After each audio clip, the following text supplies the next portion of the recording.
ಶ್ರೀರಾಮ ರಾಮ ರಾಮೇತಿ ರಮೇ ರಾಮೇ ಮನೋರಮೆ ಸಹಸ್ರನಾಮ ತತ್ಪುಲ್ಯಂ ರಾಮನಾಮವರಾನನೆ ಅಂತ ರಾಮನಾಮದ ಮಹಿಮೆ ಅದು ಅತ್ಯಂತ ಶ್ರೇಷ್ಠವಾಗಿರುವಂತಹದ್ದು. 3 ಬಾರಿ ರಾಮ ರಾಮ ರಾಮ ಅಂತ 3 ಬಾರಿ ನಾವು ರಾಮನಾಮಸ್ಮರಣೆಯನ್ನು ಮಾಡಿದ್ವಿ ಅಂತಾದರೆ 1000 ವಿಷ್ಣು ಸಹಸ್ರನಾಮ ಪದಗಳನ್ನು ಉಚ್ಚಾರ ಮಾಡಿದರೆ ಏನು ಫಲ ಬರಬೇಕು, ಆ ಫಲ ಬರ್ತದೆ ಎಂಬುದಾಗಿ ಮಾತನ್ನು ನಾವು ಕೇಳ್ತಾ ಇದ್ದೇವೆ. ಇಂತಹ ರಾಮನಾಮದ ಮಹಿಮೆ ಗೊತ್ತಾಗಬೇಕಾದರೆ ಆ ರಾಮಾಯಣ ಪ್ರವೇಶ ಮಾಡಿದಾಗ ರಾಮನಾಮಕ್ಕಿಂತ ಮಹಿಮೆ ಇದೆ ಎನ್ನುವುದು ನಮಗೆ ಕೇಳಿ ಬರ್ತಾ ಇದೆ. ಮುಖ್ಯವಾಗಿ ರಾಮ ನಡೆದಂತೆ ನಡೆ, ಕೃಷ್ಣ ನುಡಿದಂತೆ ನಡೆ ಎಂಬುದಾಗಿ ನಾವು ಮಾತನ್ನು ಕೇಳುತ್ತೇವೆ.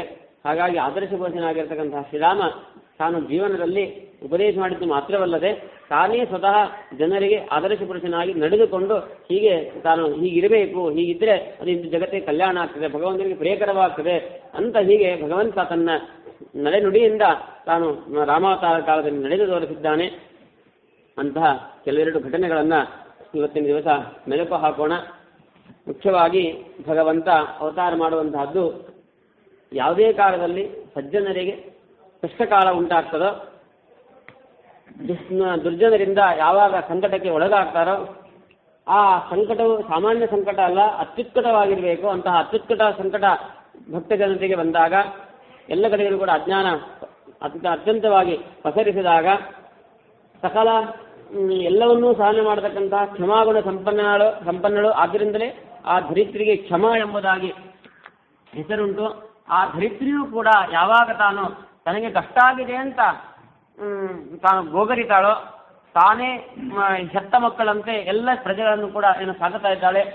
ಹುಟ್ಟಿದ ಮಗ ಕೆಟ್ಟ ದುರ್ಜನನೇ ಇರಲಿ ನಹಿ ಭವತಿ ಕುಮಾಸ ಅಂತ ಒಂದು ಮಾತು ಕೇಳಿ ಬರ್ತದೆ. ಲೋಕದಲ್ಲಿ ಕುಪುತ್ರೋ ಜಾಯೇತ್, ಕೆಟ್ಟ ಮಗ ಹುಟ್ಟಬಹುದೇ ವಿನಃ ಕೆಟ್ಟ ತಾಯಿ ಹುಟ್ಟಲಿಕ್ಕೆ ಸಾಧ್ಯ ಇಲ್ಲ. ಯಾವತ್ತೂ ಕೂಡ ತಾಯಿಯನ್ನೇ ಶಿರಚ್ಛೇದನ ಮಾಡತಕ್ಕಂಥ ಮಗ ಹುಟ್ಟಬಹುದೇ ವಿನಃ ಮಗನನ್ನು ಕೊಲ್ತಕ್ಕಂಥ ತಾಯಿಯ ಕೂಡ ಇನ್ನು ಹುಟ್ಟಿಲ್ಲ. ಹಾಗೆ ತಾಯಿಗೆ ಕ್ಷಮಾಗುಣ, ಎಲ್ಲ ಕ್ಷಮಾಗುಣಗಳಲ್ಲಿ ಅಗ್ರಗಣ್ಯಳಾಗಿರತಕ್ಕಂಥವಳು ಭೂದೇವಿ. ಅವಳಿಗೂ ಕೂಡ ಈ ದುರ್ಜನರಿಂದ ಯಾವಾಗ ಅವರು ಕೊಡ್ತಕ್ಕಂತಹ ಕಷ್ಟದಿಂದ, ಅವರು ಮಾಡತಕ್ಕಂತಹ ಪಾಪ ಕಾರ್ಯಗಳಿಂದ, ಅವರು ಮಾಡತಕ್ಕಂತಹ ಭಗವಂತನಿಂದ ಅವಳಿಗೆ ಯಾವಾಗ ಬಹಳ ಬೇಸರ ಆಗ್ತದೋ, ಅವಳಿಗೆ ಯಾವಾಗ ತಾಳ್ಕೊಳ್ಳಿಕ್ಕೆ ಆಗೋದಿಲ್ವೋ, ಅವಳು ಕೂಡ ಯಾವಾಗ ದೂರನ್ನ ದಾಖಲಿಸ್ತಾಳೆ, ಅವಳು ಯಾವಾಗ ಕಂಪ್ಲೇಂಟ್ ಕೊಡ್ತಾಳೆ, ಆವಾಗ ಭಗವಂತ ವಿಶೇಷವಾಗಿ ತಾನು ಕಷ್ಟದ ನಿವಾರಣೆಗೆ ತಾನು ಮುಂದಾಗ್ತಕ್ಕಂತಹ ವಿಚಾರ ಪುರಾಣಗಳಿಂದ ಗೊತ್ತಾಗುತ್ತಾ ಇದೆ. ಅದೇ ಪ್ರಕಾರವಾಗಿ ಈ ದಶರಥ ರಾಜನ ರಾಜ್ಯಭಾರದ ಕಾಲದಲ್ಲೂ ಕೂಡ ಇಂಥದ್ದೇ ಒಂದು ಕಷ್ಟ ಸಮಯ ಒದಗಿ ಬಂದಿದೆ. ಆ ಕಾಲದಲ್ಲಿ ತಸ್ಮಿನ್ ಕಾಲೇ ಸ್ವರಾ ಸರ್ವೇ ಮಹಾರಾಕ್ಷಸ ಪೀಡಿತಾ ದುಗ್ಧಾಭಿ ಶಾಯಿನಂ ವಿಷ್ಣುಂ ಶರಣಂ ವೀಹೋ ಎಂಬುದಾಗಿ ಆ ರಾವಣ ಬಹಳ ಕೆಟ್ಟನಾಗಿರ್ತಕ್ಕಂತಹ ರಾವಣ, ಅವನು ಮಹಾರಾಕ್ಷಸ. ಎಷ್ಟು ಅಂತ ಹೇಳಿದರೆ ತಾನು ಇಂಥ ಜನರಿಗೆ ಕಷ್ಟ ಕೊಟ್ಟಿಲ್ಲ ಅಂತಿಲ್ಲ, ನೀವು ಅವನಿಗೇನು ಮಾಡಬೇಕಾಗಿಲ್ಲ, ತಾನೇ ಅವರ ಹತ್ರ ಹೋಗಿ ಕಾಲಿಗೆದರೆ ನ್ಯಾಯ ತೆಗೆದು ಅವರನ್ನ ಉಪದ್ರವಪಡಿಸಿ ಬರುವಂತಹದ್ದು ಅವನ ಕರ್ತವ್ಯವಾಗಿತ್ತು. ಹೀಗೆ ಪ್ರತಿಯೊಂದು ಕಡೆಯಲ್ಲೂ ಕೂಡ ರಾವಣ ನರರಿಂದ ಆರಂಭಿಸಿ ಸುರರ ತನಕನೂ ಕಷ್ಟದ ಪರಂಪರೆಯನ್ನು ಕೊಡ್ತಾನೆ ಇದ್ದಾನೆ. ಅದನ್ನು ಸಹಿಸಿಕೊಳ್ಳಿಕ್ಕಾಗದೆ ಭೂದೇವಿಯಿಂದ ಆರಂಭಿಸಿಕೊಂಡು ಸಕಲ ದೇವತೆಗಳು ಕೂಡ ಬ್ರಹ್ಮದೇವರ ಹತ್ರ ಹೋಗಿದ್ದಾರೆ. ಬ್ರಹ್ಮದೇವರಲ್ಲಿ ಅವರೆಲ್ಲರನ್ನೂ ಕೂಡ ಮುಂದೆ ಮಾಡಿಕೊಂಡು ಕ್ಷೀರಸಾಗರ ಶಾಹಿಯಾಗಿರ್ತಕ್ಕಂತಹ ಭಗವಂತನ ಹತ್ರ ಮೊರೆ ಹೋಗಿದ್ದಾರೆ. ಆ ಸಂದರ್ಭದಲ್ಲಿ ಭಗವಂತ ಹೇಳಿದ, ನೀವೆಲ್ಲರೂ ಕೂಡ ಶಾಖಾಮೃಗಾದಿ ಭಾವೇನ ನೀವು ಕೆಲವರು ಕಪಿಗಳು ಏನಾಗ್ತಿರೋ ಆಗಲಿ, ಅಂತೂ ನನ್ನ ಸೇವೆಗೆ ನೀವೆಲ್ಲರೂ ಕೂಡ ಒಂದೊಂದು ರೂಪದಿಂದ ಬಂದು ಸೇವೆಗೆ ಸಿದ್ಧರಾಗಬೇಕು, ನಾನು ಕೂಡ ಇಷ್ಟರಲ್ಲಿ ಬಂದು ಅವತಾರ ಮಾಡ್ತೇನೆ ಅಂತ ಪರಮಾತ್ಮ ತಾನು ಆದೇಶ ಇಟ್ಟಿದ್ದಾನೆ. ಆ ಆದೇಶದ ಪ್ರಕಾರವಾಗಿ ಭಗವಂತ ತಾನು ಅಭಯಾಯ ಸತಾಂ ಹತ್ತಿ ರಾಕ್ಷಸಾನಾಂ ತಥೋ ಹರಿಹಿ ರಾಮನಾಮ ದಶರಥ ಕೌಸಲ್ಯಾಯಾಮಜಾಯತ ಎಂಬುದಾಗಿ ತಿಳಿಸಿದಂತೆ ಭಗವಂತ ಸಕಲ ಸಜ್ಜನರಿಗೆ ಅನುಗ್ರಹ ಮಾಡೋದು, ಅವರ ರಕ್ಷಣೆ ಮಾಡೋದು, ದುರ್ಜನರ ನಾಶ, ಎರಡೇ ಪ್ರಧಾನ ಉದ್ದೇಶ. ಆ ಉದ್ದೇಶಕ್ಕಾಗಿ ಭಗವಂತ ದಶರಥ ಮತ್ತು ಕೌಸಲ್ಯಾದೇವಿಯಲ್ಲಿ ರಾಮ ಎಂಬ ಹೆಸರಿನಿಂದ ತಾನು ಅವತಾರ ಮಾಡಿದ್ದಾನೆ. ಇದೆಲ್ಲ ಒಟ್ಟಾರೆ ಸನ್ನಿವೇಶವನ್ನು ಗಮನಿಸಿದಾಗ ಶಿಕ್ಷಾರಾಮಾಯಣ ಅಂತ ಒಂದು ಪುಸ್ತಕ ನಾರದ ಅನುಗ್ರಹಿತರು ಸಾಂಘ್ರಿಯಾಚಾರ್ಯರು ಅಂತ ಅವರು ರಚನೆ ಮಾಡಿರುವಂತಹದ್ದು. ಈ ರಾಮಾಯಣ ಒಂದೊಂದು ಘಟನೆಗಳನ್ನು ಕೂಡ ಅವರು ತೆಗೆದುಕೊಂಡು ಭಗವಂತ ಆದರ್ಶ ಪುರುಷ, ಎಲ್ಲರಿಗೂ ಕೂಡ ಶಿಕ್ಷಣ ಕೊಡೋದಕ್ಕೋಸ್ಕರ ಮರ್ತ್ಯಾವತಾರಸ್ಯ ಮರ್ತ್ಯ ಶಿಕ್ಷಣಂ ಅಂತ ಶ್ರೀಮದ್ ಆಚಾರ್ಯರು ಕೂಡ ಆ ಪಾತ್ರಗಳನ್ನ ವಿಶ್ಲೇಷಣೆ ಮಾಡಬೇಕಾದ್ರೆ ಭಗವಂತ ಈ ಅವತಾರಗಳನ್ನು ಯಾಕೆ ಮಾಡ್ತಾನೆ ಅಂತ ಹೇಳಿದ್ರೆ ಮರ್ತ್ಯಾವತಾರಸ್ಯ ಮರ್ತ್ಯ ಶಿಕ್ಷಣಂ. ಅವನು ಭಗವಂತ ತಾನು ಮನುಷ್ಯನಾಗಿ ನಟನ ನಟನೆ ಮಾಡ್ತಾ ಇದ್ದಾನಲ್ವ, ಈ ನಟನೆ ಯಾವುದಕ್ಕೆ ಅಂತ ಹೇಳಿದ್ರೆ ಜನರಿಗೆ ಶಿಕ್ಷಣ ಕೊಡೋದಕ್ಕೋಸ್ಕರ ಏನಂತ ಹೇಳ್ತಾ ಇದ್ದಾನೆ. ಹಾಗಾದ್ರೆ ನಮಗೆ ಏನು ಶಿಕ್ಷಣ ಸಿಗ್ತದೆ ಇದರಿಂದ ಅನ್ನೋದನ್ನು ನಾವು ಗಮನಿಸಬೇಕು. ಅಂಥ ಸನ್ನಿವೇಶಗಳನ್ನು ಗಮನಿಸಿ ಅದನ್ನು ಮಹಾಮಹಿಮರು ಬರೆದಿಟ್ಟಿದ್ದಾರೆ. ನಾವು ಚಿಂತನೆ ಮಾಡಿದಾಗಲೂ ಕೂಡ ಅನೇಕ ವಿಚಾರಗಳು ನಮಗೆ ಅದು ಸ್ಮರಣ ಆಗ್ತಾ ಈ ದಿಶೆಯಲ್ಲಿ ಚಿಂತನೆ ಮಾಡಿದಾಗ ಶ್ರೀರಾಮಚಂದ್ರ ಸರ್ವಜ್ಞನಾಗಿರ್ತಕ್ಕಂತಹ ಭಗವಂತ ಅವನಿಗೆ ಕಷ್ಟ ಸಜ್ಜನರಿಗೆ ಕಷ್ಟ ಆಗೋದು ಗೊತ್ತಾಗೋದಿಲ್ಲ. ಅವನಿಗೆ ಎಲ್ಲ ಗೊತ್ತಾಗ್ತದೆ. ನಾವು ಹೋಗಿ ಪ್ರಾರ್ಥನೆ ಮಾಡಿ ನಮ್ಮ ದೂರನ್ನು ದಾಖಲೆ ಮಾಡಿದ ಮೇಲೆ ಅದಕ್ಕೆ ಅವನು ಸ್ವಾಮಿ ಇದು ಕೊಡಬೇಕಾ, ಅವನು ನಮಗೆ ಸಮಾಧಾನ ಹೇಳಬೇಕಾ? ಅವನು ಸರ್ವಜ್ಞ ನಾವು ಯಾಕೆ ಅನ್ಬೇಕು? ಸ್ವಾಮಿ ನಿಮಗೆಲ್ಲ ಗೊತ್ತಿದೆ, ನೀನೇ ಕ್ಷಮಾ ಮಾಡೋ ಅಪರಾಧಗಳನ್ನು ನಾವೆಲ್ಲ ದಿನನಿತ್ಯ ಬೇಡ್ಕೊಳ್ತೇವೆ. ಇಷ್ಟೆಲ್ಲ ಬೇಡ್ಕೊಂಡ್ರು ಕೂಡ ಭಗವಂತ ಅನುಗ್ರಹ ಮಾಡಿಲ್ಲ ಅಥವಾ ನಾವು ಹೋದ ಮೇಲೆ ಅನುಗ್ರಹ ಮಾಡುವಂತಹದ್ದು ಇದೆಲ್ಲ ನಾವು ಕೇಳಿದಾಗ ಬಹಳ ಗೊಂದಲ ಅನ್ನಿಸ್ತದೆ. ಆದರೆ ಅದರ ಹಿಂದೆ ಒಂದು ತತ್ವ ಅಡಗಿದೆ ಅಂತ ತಿಳಿಸ್ತಾ ಇದ್ದಾರೆ. ಯಾಕೆ ಅಂತ ಹೇಳಿದ್ರೆ ಯಾವುದೇ ಒಬ್ಬ ಸಮಾಜದಲ್ಲಿ ನಾವು ನೋಡಿದಾಗ ನಾವು ಒಬ್ಬ ವ್ಯಕ್ತಿಗೆ ಸಹಾಯ ಮಾಡ್ತಾ ಅವನು ನಮ್ಮಿಂದ ಕೇಳಿಲ್ಲ, ಅವನು ನಮ್ಮಿಂದ ಅಪೇಕ್ಷೆ ಪಟ್ಟಿಲ್ಲ ಯಾವುದನ್ನು ಕೂಡ, ಆದರೂ ಇನ್ನು ಕಷ್ಟದಲ್ಲಿದ್ದಾನೆ ಅಂತ ನಾವು ಅವನಿಗೆ ಸಹಾಯ ಮಾಡಿವಿ ಅಂತ ಇಟ್ಕೊಳ್ಳಿ. ಸಹಾಯ ಮಾಡಿದಾಗ ಸಹಾಯ ಪಡೆದುಕೊಂಡು ಉಪಕೃತನಾಗಿ ಆಮೇಲೆ ನಮ್ಮ ಮೇಲೆ ಒಂಥ ಗೌರವ ಬುದ್ಧಿ ಅವನಿಗೆ ಇರೋದಿಲ್ಲ. ಯಾಕೆ? ತಾನಾಗಿ ಬಿಡ್ಕೊಂಡು ಬಂದಿಲ್ಲ. ಅವನೇನು ಮಾಡ್ತಾನೆ, ನಮ್ಮ ಮೇಲೆ ಸವಾರಿ ಮಾಡ್ತಾನೆ. ಏನಪ್ಪ ಬಂದಿದ್ದ ಅವನು ಚಾನ್ಸ್ ಕೊಟ್ಟಿದೆ ಅಂತಾನೆ. ಉಪಕಾರ ಮಾಡಿದ್ದಾರೆ ಕಷ್ಟಕಾಲದಲ್ಲಿ ಅಂತ ಸ್ಮರಣೆ ಮಾಡುವುದಿಲ್ಲ ಸಾಮಾನ್ಯವಾಗಿ ಜನರು. ಆದ್ದರಿಂದ ಅವರು ಉಪಕಾರವನ್ನು ಪಡೆದುಕೊಂಡು ಆಮೇಲೆ ಉಪಕೃತರಾಗಿ ಕೃತಜ್ಞರಾಗುತ್ತಾರೆ. ಹಾಗಾಗಬಾರದು. ನಮ್ಮ ಮಹತ್ವ ಅವರಿಗೆ ಗೊತ್ತಾಗಬೇಕು. ನಿನಗೇನಾಗಿಲ್ಲ, ನಿನ್ನ ಕೈಯಲ್ಲಿ ಸಾಮರ್ಥ್ಯ ಇಲ್ಲ ಅಂತ ಸಂಪೂರ್ಣ ಮನಗಂಡು ನಿನ್ನ ಸಾಮರ್ಥ್ಯ ಗೊತ್ತಾಗಿ ನನ್ನ ಸಾಮರ್ಥ್ಯದವರಿಗೆ ನಿನಗೆ ಅರಿವು ಆಗಬೇಕು. ನಿನ್ನ ಹಣೆ ಬರಹ ನನ್ನ ಯೋಗ್ಯತೆ ಪರಸ್ಪರವಾಗಿ ಗೊತ್ತಾಗಬೇಕು ಅಂತ ಹೇಳಿದ್ರೆ ದೂರನ್ನು ದಾಖಲೆ ಮಾಡಿದ ಮೇಲೆ ಅವನು ಪ್ರವೃತ್ತಿ ಮಾಡ್ತಾನೆ. ಇಲ್ಲ ಅಂದರೆ ಭಗವಂತನ ಮಹತ್ವ ಗೊತ್ತಾಗೋದಿಲ್ಲ. ಈ ಕಾರಣದಿಂದಾಗಿ ಭಗವಂತ ಲೋಕಕ್ಕೆ ಒಂದು ನಿಯಮ ತಿಳಿಸ್ತಾ ಇದ್ದಾನೆ. ನೀವು ಕೂಡ ಅರ್ಥ ಮಾಡ್ಕೊಳ್ಳಿ. ನಾನು ಹಾಗೆ ನಿಮಗೆ ಮಾಡಿ ತೋರಿಸ್ತಾ ಇದ್ದೇನೆ. ನಿಮಗೆ ಬೇಕಾದಷ್ಟು ಸಾಮರ್ಥ್ಯ ಇರ್ಬೋದು, ಬೇಕಾದಷ್ಟು ದುಡ್ಡಿರ್ಬೋದು, ಇನ್ನೇನೋ ಸಂಪತ್ತಿರಬಹುದು. ಅವನು ಕಷ್ಟಪಡ್ತಾ ಇದ್ದಾನೆ ಅಂತ ನೋಡ್ಕೊಳ್ಳಿ. ಸಜ್ಜನನಾಗಿದ್ದರೆ ಪರವಾಗಿಲ್ಲ, ಅಂಥ ಒಂದು ಮನಸ್ಸಿಲ್ಲ ಅಂದರೆ ನೀವು ಸಹಾಯ ಮಾಡಿಗೆ ಪರವಾಗಿಲ್ಲ. ಆದರೆ ಸಾಮಾನ್ಯವಾಗಿ ಜನರು ಕೃತಜ್ಞರಾಗಿರ್ತಾರೆ. ಹಾಗಾಗಿ ಅಂತಹ ಜನರಿಗೆ ನೀವು ಪಾಠ ಕಲಿಸಬೇಕು. ನಿಮಗೂ ಕೂಡ ನಾವು ಮಾಡಿರ್ತಕ್ಕಂಥದ್ರ ಬಗ್ಗೆ ನಿಮಗೆ ಮೆಚ್ಚುಗೆ ಇರಬೇಕು, ತೃಪ್ತಿ ಇರಬೇಕು.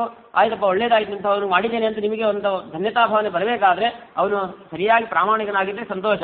ನಮ್ಮ ಮೇಲೆ ತಿರುಗಿ ಬಿದ್ದರೆ ಮಾಡಿದ್ದಕ್ಕೆ ಅವಾಗ ಅದು ನಮಗೂ ಕೂಡ ಯಾಕಾರವನಿಗೆ ನಾನು ಉಪಕಾರ ಮಾಡಿದ್ದನ್ನೋ ಥರದಲ್ಲಿ ಆಗೋಗಿಬಿಡ್ತದೆ. ಅದು ಹೇಗೆ ನಿಮಗೆಲ್ಲ ಕಾಣಬಹುದು. ಇವತ್ತು ಯಾವ ಒಬ್ಬ ಆಕ್ಸಿಡೆಂಟ್ ಆಗಿ ಬಿದ್ದಿರ್ತಾನೆ, ಏನೋ ಆಗಿದೆ ಪಾಪ ಅಂತ ಅವನನ್ನು ನೀವು ಆಸ್ಪತ್ರೆಗೆ ಸೇರಿಸಿ ಹೋಗ್ತೀರಿ, ಮಧ್ಯದಲ್ಲಿ ಸತ್ತು ಹೋಗ್ತಾನೆ. ನೀವು ಯಾಕಾದ್ರೂ ಮುಟ್ಟಿದ್ರು ಅಂತ ಕೋರ್ಟಿಗೆ 10 ಸಾರಿ ಚಪ್ಪಲಿ ಹರಿಯೋ ತನಕ ಅಡ್ಡಾಡಬೇಕು ಅಂತ ಜಗತ್ತಲ್ಲಿ ನೋಡ್ತಾ ಇದ್ದೇವೆ ನಾವು. ಹಾಗೆ ನಮಗೆ ಬೇಕಾಗಿರಲಿಲ್ಲ ಅದು. ಪಾಪ ಅವನಿಗೇನು ಸಹಾಯ ಮಾಡಬೇಕಂತ ಹೋಗಿದ್ದೇವೆ. ಹೋದದ್ದು ನಮಗೇನೆ ಹಾದಿಗೆ ಹೋಗೋ ಪಿಶಾಚಿಯನ್ನು ಮನೆಗೆ ತೆಗೆದುಕೊಂಡಂತೆ ಆಗುವಂಥ ಘಟನೆ ಬೇಕಾದಷ್ಟು ನಾವು ಕೇಳಿದ್ದೇವೆ. ಹಾಗೆಲ್ಲ ಪ್ರವೃತ್ತಿ ಮಾಡಬೇಡಿ. ನಿಮ್ಮಿಂದೇನಾದರೂ ವೈಯಕ್ತಿಕವಾಗಿ ಬಂದು ಕೇಳಿದಾರಾ? ಅವಾಗ ಮಾತ್ರ ನೀವು ಪ್ರವೃತ್ತಿ ಮಾಡಿ, ಅವಾಗ ಮಾತ್ರ ನಿಮ್ಮ ಮಹತ್ವ ಗೊತ್ತಾಗ್ತದೆ ಅನ್ನೋದು ಜಗತ್ತಿಗೆ ತಿಳಿಸೋದಕ್ಕೋಸ್ಕರ ಭಗವಂತ ಸರ್ವಜ್ಞನಾದರೂ ಕೂಡ ಸರ್ವಶಕ್ತನಾದರೂ ಕೂಡ ಪ್ರಾರ್ಥನೆಯನ್ನು ಮಾಡಿದ ಮೇಲೆ ತಾನೇನು ಮಾಡಿದ್ದಾನೆ, ಅವತಾರ ಮಾಡಿ ಆ ಭಕ್ತರ ರಕ್ಷಣೆಗೆ ಮುಂದಾಗಿದ್ದಾನೆ. ಇದು ರಾಮಾಯಣದ ಒಂದು ಮಹತ್ವ. ರಾಮಾಯಣ ಕಾಲದಲ್ಲಿ ಏನು ಭಗವಂತ ಇಂಥ ಒಂದು ಸನ್ನಿವೇಶ ಮಾಡಿದ್ದಾನೆ. ಇದರಿಂದ ನಾವು ಇಂಥ ಒಂದು ಶಿಖರವನ್ನು ಪಡೆದುಕೊಳ್ಳಬಹುದು ಅಂತಕ್ಕಂಥದ್ದು ವಿಚಾರ ನಾವು ನೋಡಬಹುದಾಗಿದೆ. ಇಂತಹ ಸರ್ವಶಕ್ತನಾಗಿರತಕ್ಕಂತಹ ಭಗವಂತ ಇನ್ನೂ ಒಂದು ವಿಚಾರ ನಾವು ಗಮನಿಸಬಹುದು. ಆಯಿತು, ಸಜ್ಜನರೆಲ್ಲ ಪ್ರಾರ್ಥನೆ ಮಾಡಿದ ಮೇಲೆ ತನ್ನ ಸಾಮರ್ಥ್ಯವನ್ನು ಪ್ರಕಟ ಮಾಡಬೇಕಾದ್ರೆ ಇಲ್ಲೇ ಯಾಕೆ ಬಂದು ಮಾಡಬೇಕು? ಕೂತಲ್ಲೇ ಒಂದು ಇಲ್ಲಿ ಎಲ್ಲ ಮಾಡೋದಿಲ್ಲ, ಏನು ಬೇಕಾದಷ್ಟು ಬಾಂಬುಗಳನ್ನು ಇಲ್ಲಿ ಇಟ್ಟಿರ್ತಾರೆ, ಇಲ್ಲೇ ಒಂದು ರಿಮೋಟ್ ಓದ್ತಿ ಬಿಟ್ಟರೆ ಅದು ನಾಶ ಆಗೋಗ್ತದೆ.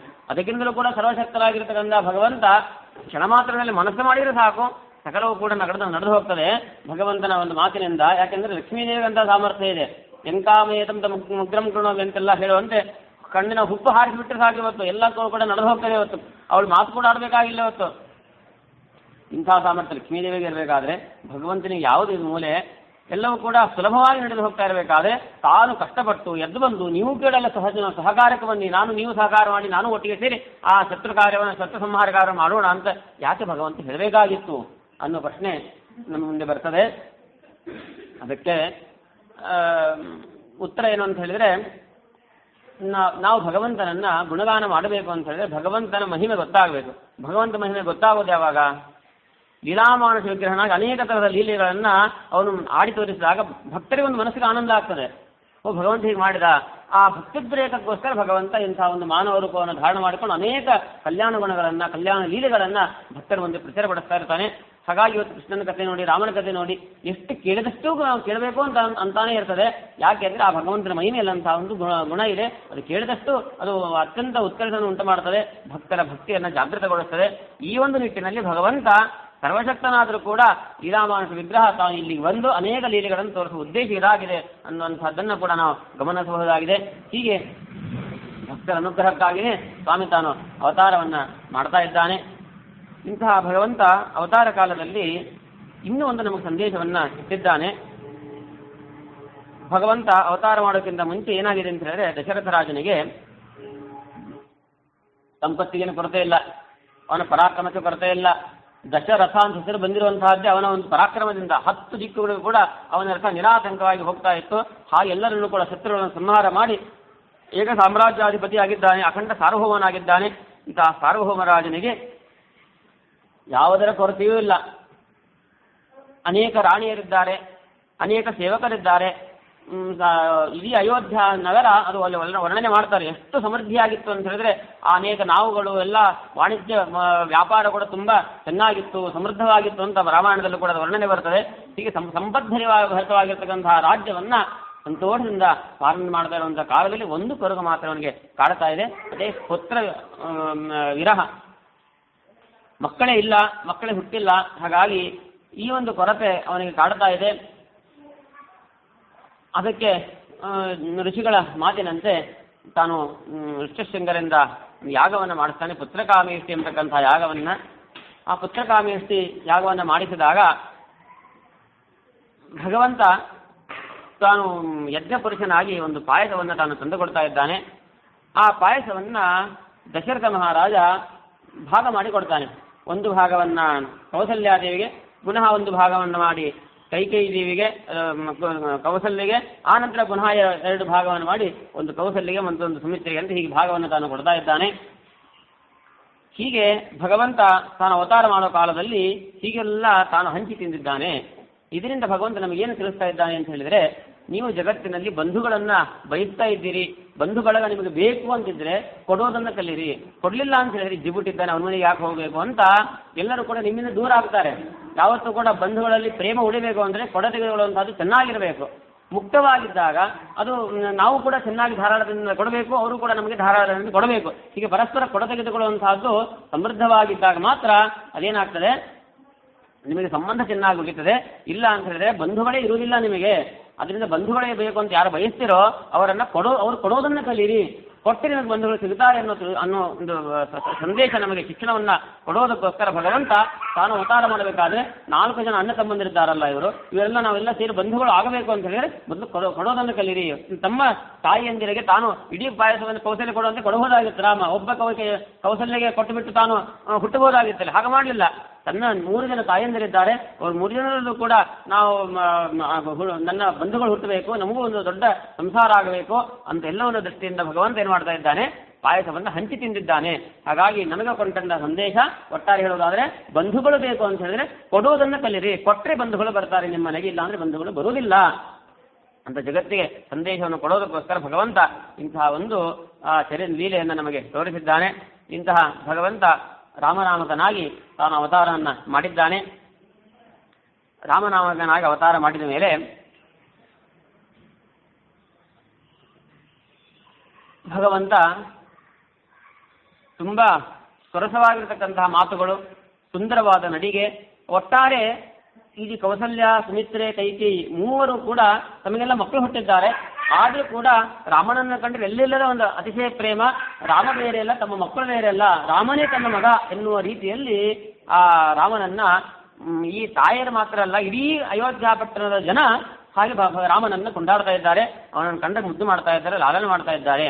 ಹಾಗಾಗಿ ಭಗವಂತ ನಮಗೆ ಸಂದೇಶ ಕೊಡ್ತಾ ಇದ್ದಾನೆ, ನಾವು ಜನಾಂಗರಾಗಿ ಆಗಬೇಕು ಅಂತ ಹೇಳಿದ್ರೆ, ಎಲ್ಲರ ಮೆಚ್ಚುಗೆಯನ್ನು ಗಳಿಸಬೇಕು ಅಂತ ಹೇಳಿದ್ರೆ ಏನಾಗಬೇಕು, ಸುಂದರವಾದ ಮಾತುಗಳನ್ನು ಆಡ್ತಾ ಇರಬೇಕು.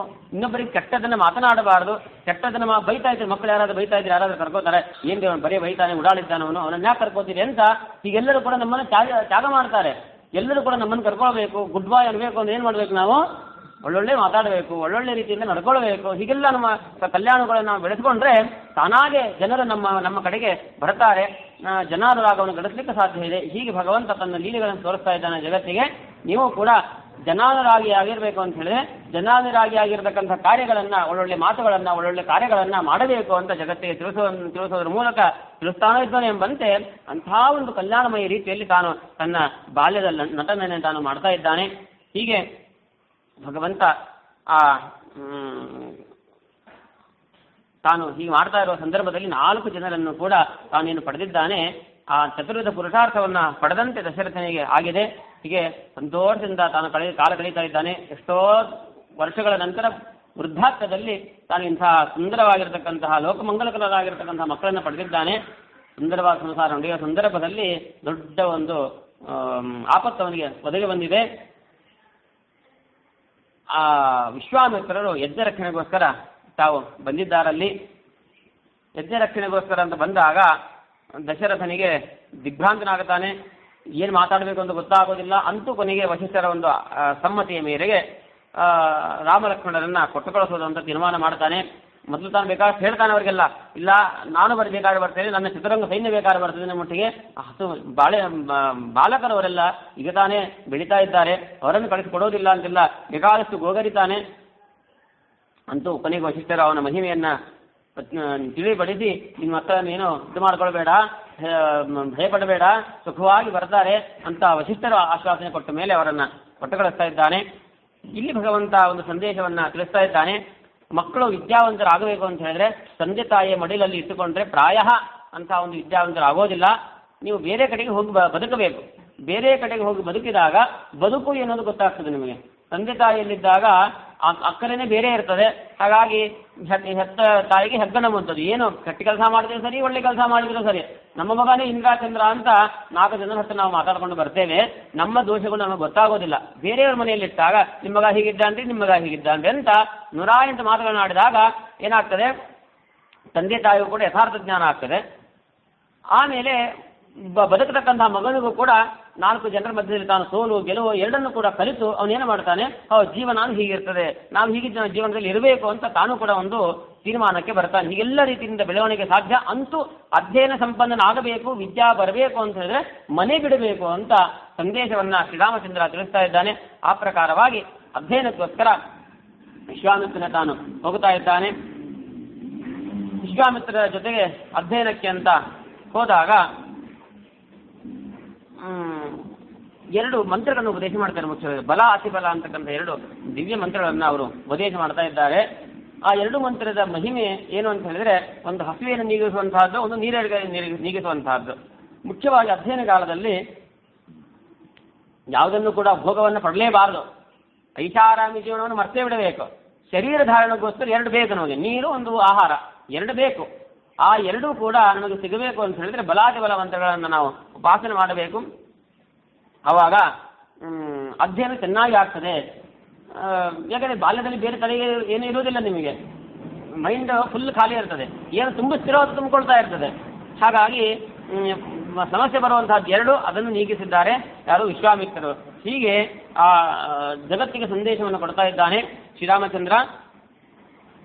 ಈ ವೇದಾಂತ ವಿದ್ಯಾ ಉಳಿಬೇಕು ಅಂತ ಹೇಳಿದ್ರೆ ಜಗತ್ತಿನಲ್ಲಿ ನೀವು ಕೂಡ ಅಂಥ ಒಂದು ಉಪಕಾರ ಮಾಡಿ. ಯಾರು ಶಾಸ್ತ್ರಾಧ್ಯಯನವನ್ನು ಮಾಡ್ತಾ ಇರ್ತಾರೋ ಶಾಸ್ತ್ರಾಧ್ಯಯನ ಮಾಡುವಂಥವರಿಗೆ ನೀವು ಕೂಡ ಈ ರೀತಿಯ ಧನ ಸಹಾಯವನ್ನು ಮಾಡಿ ತನ್ನ ಮೂಲಕ ಶಾಸ್ತ್ರವನ್ನು ಉಳಿಸಿ. ಯಾವ ರೀತಿಯಾಗಿ ವಿಶ್ವಾಮಿತ್ರರು ಆ ಪರಂಪರೆಯಲ್ಲಿ ಬಂದಿರತಕ್ಕಂಥ ಶಾಸ್ತ್ರವನ್ನು ಉಳಿಸಿದ್ದಾರೋ ಹಾಗೆ ಮಂತ್ರೋಪದೇಶದಿಂದ ಅಂಥ ಸಾಮರ್ಥ್ಯ ನಮಗಿಲ್ಲ. ನಮಗಿರೋ ಸಾಮರ್ಥ್ಯ ಭಗವಂತ ಏನು ಕೊಟ್ಟಿದ್ದಾನೆ ಲೋಕದಲ್ಲಿ, ವಿಶ್ವಾಮಿತ್ರರಿಗೆ ಕೊಟ್ಟಿರ್ತಕ್ಕಂಥ ಸಾಮರ್ಥ್ಯವನ್ನು ಅವರು ಉಪಯೋಗಿಸಿಕೊಂಡು ಅದನ್ನು ಅವರಿಗೆ ನೀಡಿದ್ದಾರೆ.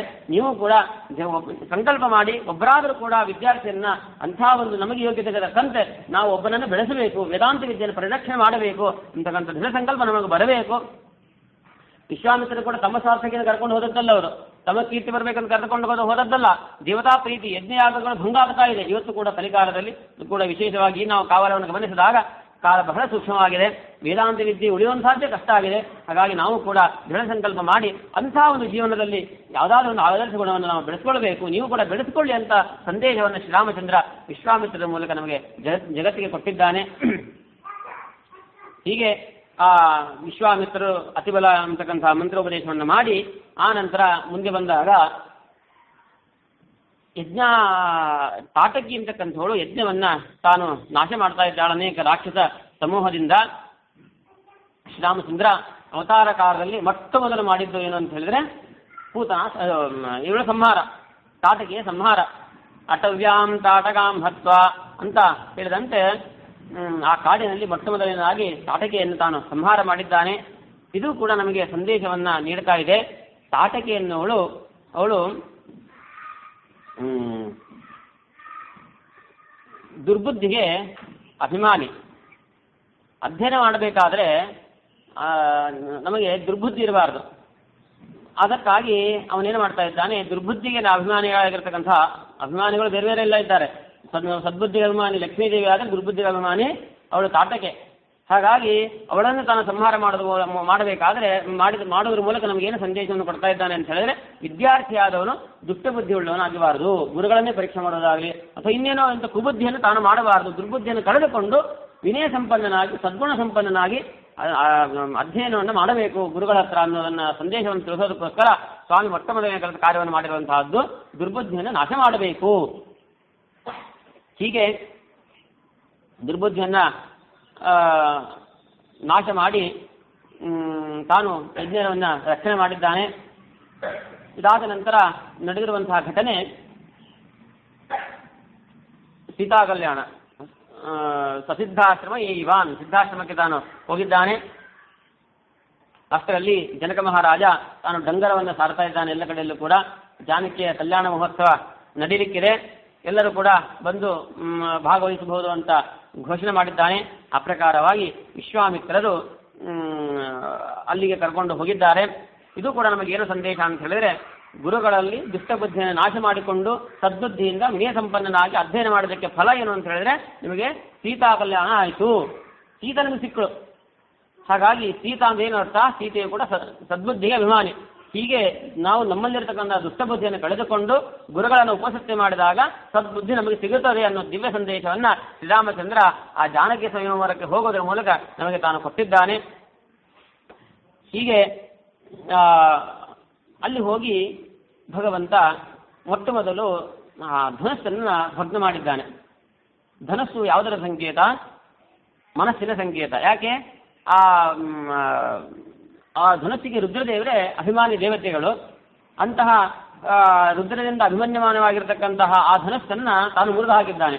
ನಾವು ಕೂಡ ಆ ಸದ್ಬುದ್ಧಿಯನ್ನು ಗ್ರಹಣ ಮಾಡಬೇಕಾದ್ರೆ ಅನೇಕ ವಿಕಲ್ಪಗಳನ್ನು ಬರ್ತವೆ. ಶಾಸ್ತ್ರವನ್ನು ಓದುವಾಗ ಇದನ್ನು ಓದಬೇಕು, ಅದನ್ನು ಓದಬೇಕು, ಎಲ್ಲ 108 ವಿಕಲ್ಪಗಳು ನಮ್ಮ ಮುಂದೆ ಇರ್ತದೆ. ಹಾಗಾಗಿ ನೀನು ಗುರುಗಳಿಂದ ನಿರ್ಣಯವನ್ನು ತೆಗೆದು ಅಧ್ಯಯನ ಮಾಡಿ ಸ್ವಂತ ನಿರ್ಣಯ, ಇದು ಇದಮಿತ್ತಮಂತ ನಿರ್ಣಯವನ್ನ ನೀನು ತೆಗೆದುಕೊಳ್ಳಬೇಕಾದ್ರೆ ಏನು ಮಾಡಬೇಕು? ಮನಸ್ಸು ವಿಕಲ್ಪ ಮಾಡಿಕೊಳ್ಳಬಾರದು. ಮನಸ್ಸು ವಿಕಲ್ಪರಹಿತನಾಗಿ ನೀನು ಆ ವಿದ್ಯೆಯನ್ನು ವೇದಾಂತ ವಿದ್ಯೆಯನ್ನು ಗ್ರಹಣ ಮಾಡಬೇಕು ಅನ್ನೋ ದಿವ್ಯ ಸಂದೇಶವನ್ನ ಸ್ವಾಮಿ ನಮಗೆ ಕೊಟ್ಟಿದ್ದಾನೆ. ಯಾವುದರ ಮೂಲಕ? ಆ ಧನಸ್ಸನ್ನ ಮುರಿಯುವುದರ ಮೂಲಕ. ಹಾಗಾಗಿ ನಾವು ಅಧ್ಯಯನ ಮಾಡಬೇಕಾದ್ರೆ ನಾವು ಇಂಜಿನಿಯರ್ ಓದಿದ್ರೆ ಚೆನ್ನಾಗಿರ್ತಿತ್ತೋ ಏನೋ, ಓದಿದ್ದು ಬಂದದ್ದು ವೇದಾಂತ ಓದಲಿಕ್ಕೆ ಬಂದಾಗ 108 ವಿಕಲ್ಪ ನಮಗೆ. ನಾನು ಇಂಜಿನಿಯರ್ ಓದಬೇಕಾಗಿತ್ತು, ಅಥವಾ ಇಂಜಿನಿಯರ್ ಓದಬೇಕಂತ ಹೋದಾಗಲೇ ನಾನು ವೇದಾಂತ ಸುಮ್ಮನೆ ಎಲ್ಲರ ಸಲ ವೇದ ಹೇಳ್ಕೊಂಡು ಕೂತಿದ್ದಂತ ಅಲ್ಲೇ. ಆದರೆ ಯಾವುದೇ ಕ್ಷೇತ್ರದಲ್ಲಿ ಹೋಗಿ ನೀವು ಯಾವ ಕ್ಷೇತ್ರವನ್ನು ಆಯ್ಕೆ ಮಾಡಿಕೊಂಡಿರ್ತೀರೋ ಆ ಕ್ಷೇತ್ರದಲ್ಲಿ ಚೆನ್ನಾಗಿ ಮನಸ್ಸಿಟ್ಟು ಅಧ್ಯಯನ ಮಾಡಿದಾಗ ಅದು ಪರಿಪೂರ್ಣ ಆಗ್ತದೆ ಅನ್ನೋ ದಿವ್ಯ ಸಂದೇಶವನ್ನ ನಾವು ನೋಡಬಹುದಾಗಿದೆ. ಹೀಗೆ ಶ್ರೀರಾಮಚಂದ್ರ ಸೀತೆಯನ್ನ ತಾನು ಪರಿಗ್ರಹಣ ಮಾಡಿದ್ದಾನೆ. ಸೀತಾ ವಿವಾಹ ಅಂತ ಹೇಳಿದರೆ ಅದು ಕೂಡ ಒಂದು ದಿವ್ಯ ಸಂದೇಶ ನಮಗೆ ಇದೆ. ಜನಕ ಮಹಾರಾಜ ಸೀತೆಯನ್ನ ಶ್ರೀರಾಮಚಂದ್ರನಿಗೆ ತಾನು ಕೊಟ್ಟಿದ್ದಾನೆ. ಅಂದ್ರೆ ಏನರ್ಥ? ಸೀತೆಯನ್ನ ರಾಮಚಂದ್ರನಿಗೆ ಕೊಟ್ಟಿದ್ದಾನೆ ಅಂದ್ರೆ ತನ್ನ ಸಂಪತ್ತು, ಮಕ್ಕಳೇ ಇರಲಿಲ್ಲ ಅಂತಹ ದಿವ್ಯ ಸಂಪತ್ತನ್ನ ಸೀತೆಯನ್ನ ತಾನು ಕೊಟ್ಟಿದ್ದಾನೆ. ಸೀತಾ ಅಂದ್ರೆ ಲಕ್ಷ್ಮೀದೇವಿ, ಸಂಪತ್ತಿಗೆ ಅಭಿಮಾನಿ ದೇವತೆ, ಅವಳನ್ನೇ ತಾನು ಕೊಟ್ಟಿದ್ದಾನೆ. ಅದು ಎಂಥದ್ದು? ಅಯೋನಿಜೆ.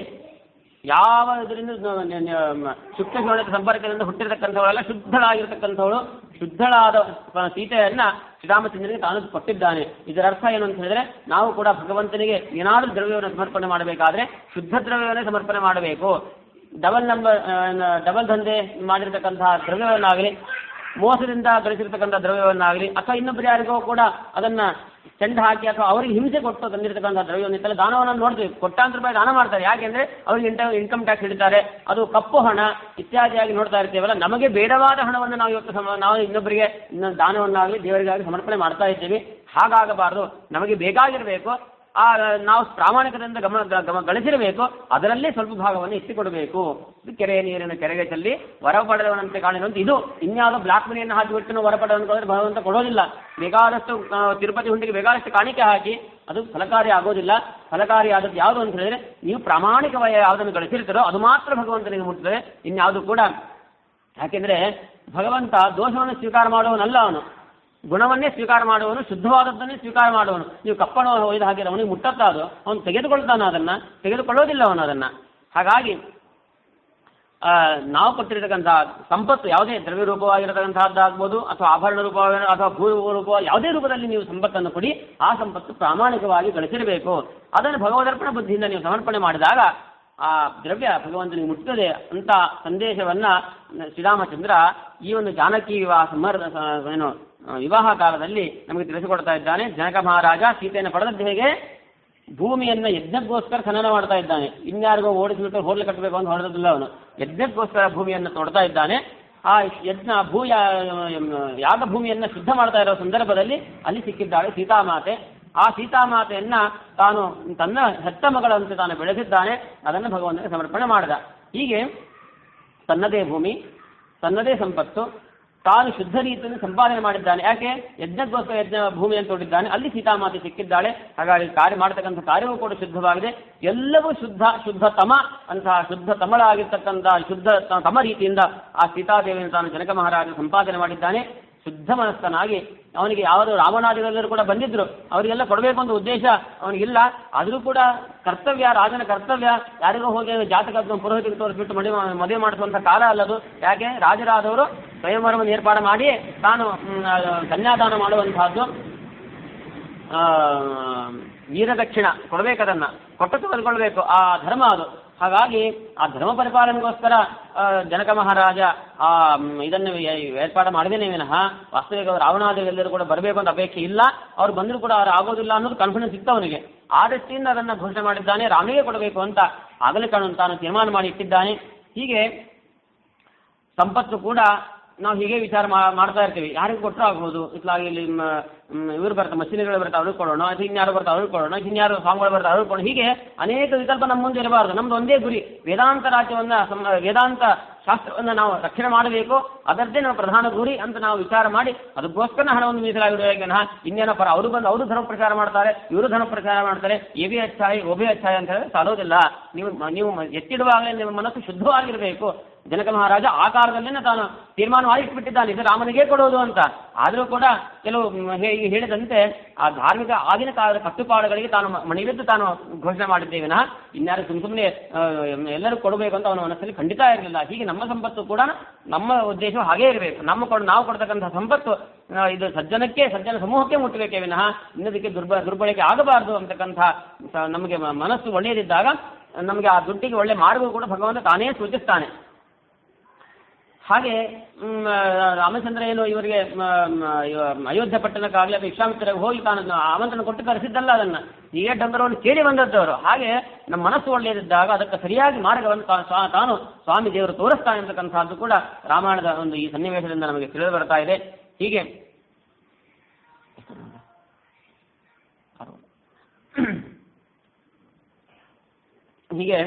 ಶ್ರೀರಾಮಚಂದ್ರ ಈ ಒಂದು ಘಟನೆಯನ್ನ ನೋಡಿ ಆದಮೇಲೆ ಆ ನಂತರ ಅಯೋಧ್ಯ ಪಟ್ಟಣಕ್ಕೆ ಎಲ್ಲರೂ ಕೂಡ ಹೊರಡ್ತಾ ಇದ್ದಾರೆ. ಇದರ ಜೊತೆಗೆ ಇನ್ನೊಂದು ದಿವ್ಯ ಸಂದೇಶವನ್ನು ಕೊಟ್ಟಿದ್ದೇನೆ ಅಂತ ಹೇಳಿದ್ರೆ, ಭಗವಂತನನ್ನ ಸದಾಕಾಲ ನಿಷ್ಕಲ್ಮಶ ಬುದ್ಧಿಯಿಂದ ಅನುಸರಿಸ್ತಾ ಇದ್ದಾರೆ ಯಾರು? ಇವು 3 ಜನ ಮಕ್ಕಳು. ಅಣ್ಣ ತಮ್ಮಂದಿರು ಲಕ್ಷ್ಮಣ ಭರತ ಶತ್ರುಘ್ನರು ಯಾವತ್ತೂ ಕೂಡ ರಾಮನನ್ನ ಅನುಸರಿಸ್ತಾ ಇದ್ದಾರೆ. ಹಾಗಾಗಿ ಭಗವಂತನನ್ನ ಅನುಸರಿಸಿದರೆ ನಮಗೆ ಏನು ಸಿಗುತ್ತದೆ ಅಂತ ಹೇಳಿದ್ರೆ ನಮಗೂ ಕೂಡ ಸಂಪತ್ತು ಸಿಗುತ್ತದೆ. ಭಗವಂತ ತಾನು ಸೀತಾಮಾತೆಯನ್ನು ತಾನು ಮದುವೆಯಾದ ತನ್ನ ಅಣ್ಣ ತಮ್ಮಂದನ್ನು ಹಾಗೆ ಕೊಡಿಸಿದ ಅಂತಿಲ್ಲ, ತಾನು ಕೂಡ ಅವ್ರಿಗೂ ಕೂಡ ಅಂಥ ದಿವ್ಯ ಸಂಪತ್ತನ್ನು ಕೊಟ್ಟಿದ್ದಾನೆ. ಅವ್ರಿಗೂ ಕೂಡ ಆ ಕಾಲದಲ್ಲಿ ವಿವಾಹ ಸಂಬಂಧ ಏರ್ಪಟ್ಟಿದೆ. ಹಾಗಾಗಿ ಭಗವಂತನನ್ನು ನಂಬಿದರೆ ಯಾವತ್ತೂ ಕೂಡ ನಮಗೆ ಜೀವನದಲ್ಲಿ ಸೋಲುವಂತಿಲ್ಲ. ನಮಗೆ ಭಗವಂತ ಖಂಡಿತವಾಗಿ ಕೊಡ್ತಾ ಇದ್ದಾನೆ, ಸಂಪತ್ತನ್ನು ತಾನು ಅವಶ್ಯವಾಗಿ ಕೊಡ್ತಾನೆ ಅಂತಕ್ಕಂಥ ಸಂಪತ್ತು ನಮಗೆ ಮಾರ್ಗದರ್ಶನ ಸಂದೇಶ ಈ ಒಂದು ಘಟನೆಯಿಂದ ಸಿಗುತ್ತಾ ಇದೆ. ಲಕ್ಷ್ಮಣ ಭರತ ಶತ್ರುಘ್ನರು ಕೂಡ ತಾವು ಚತುರ್ಭುಜರಾಗಿ ಎಲ್ಲರೂ ಸೇರಿ ಅಯೋಧ್ಯ ಪಟ್ಟಣಕ್ಕೆ ಬರ್ತಾ ಇದ್ದಾರೆ.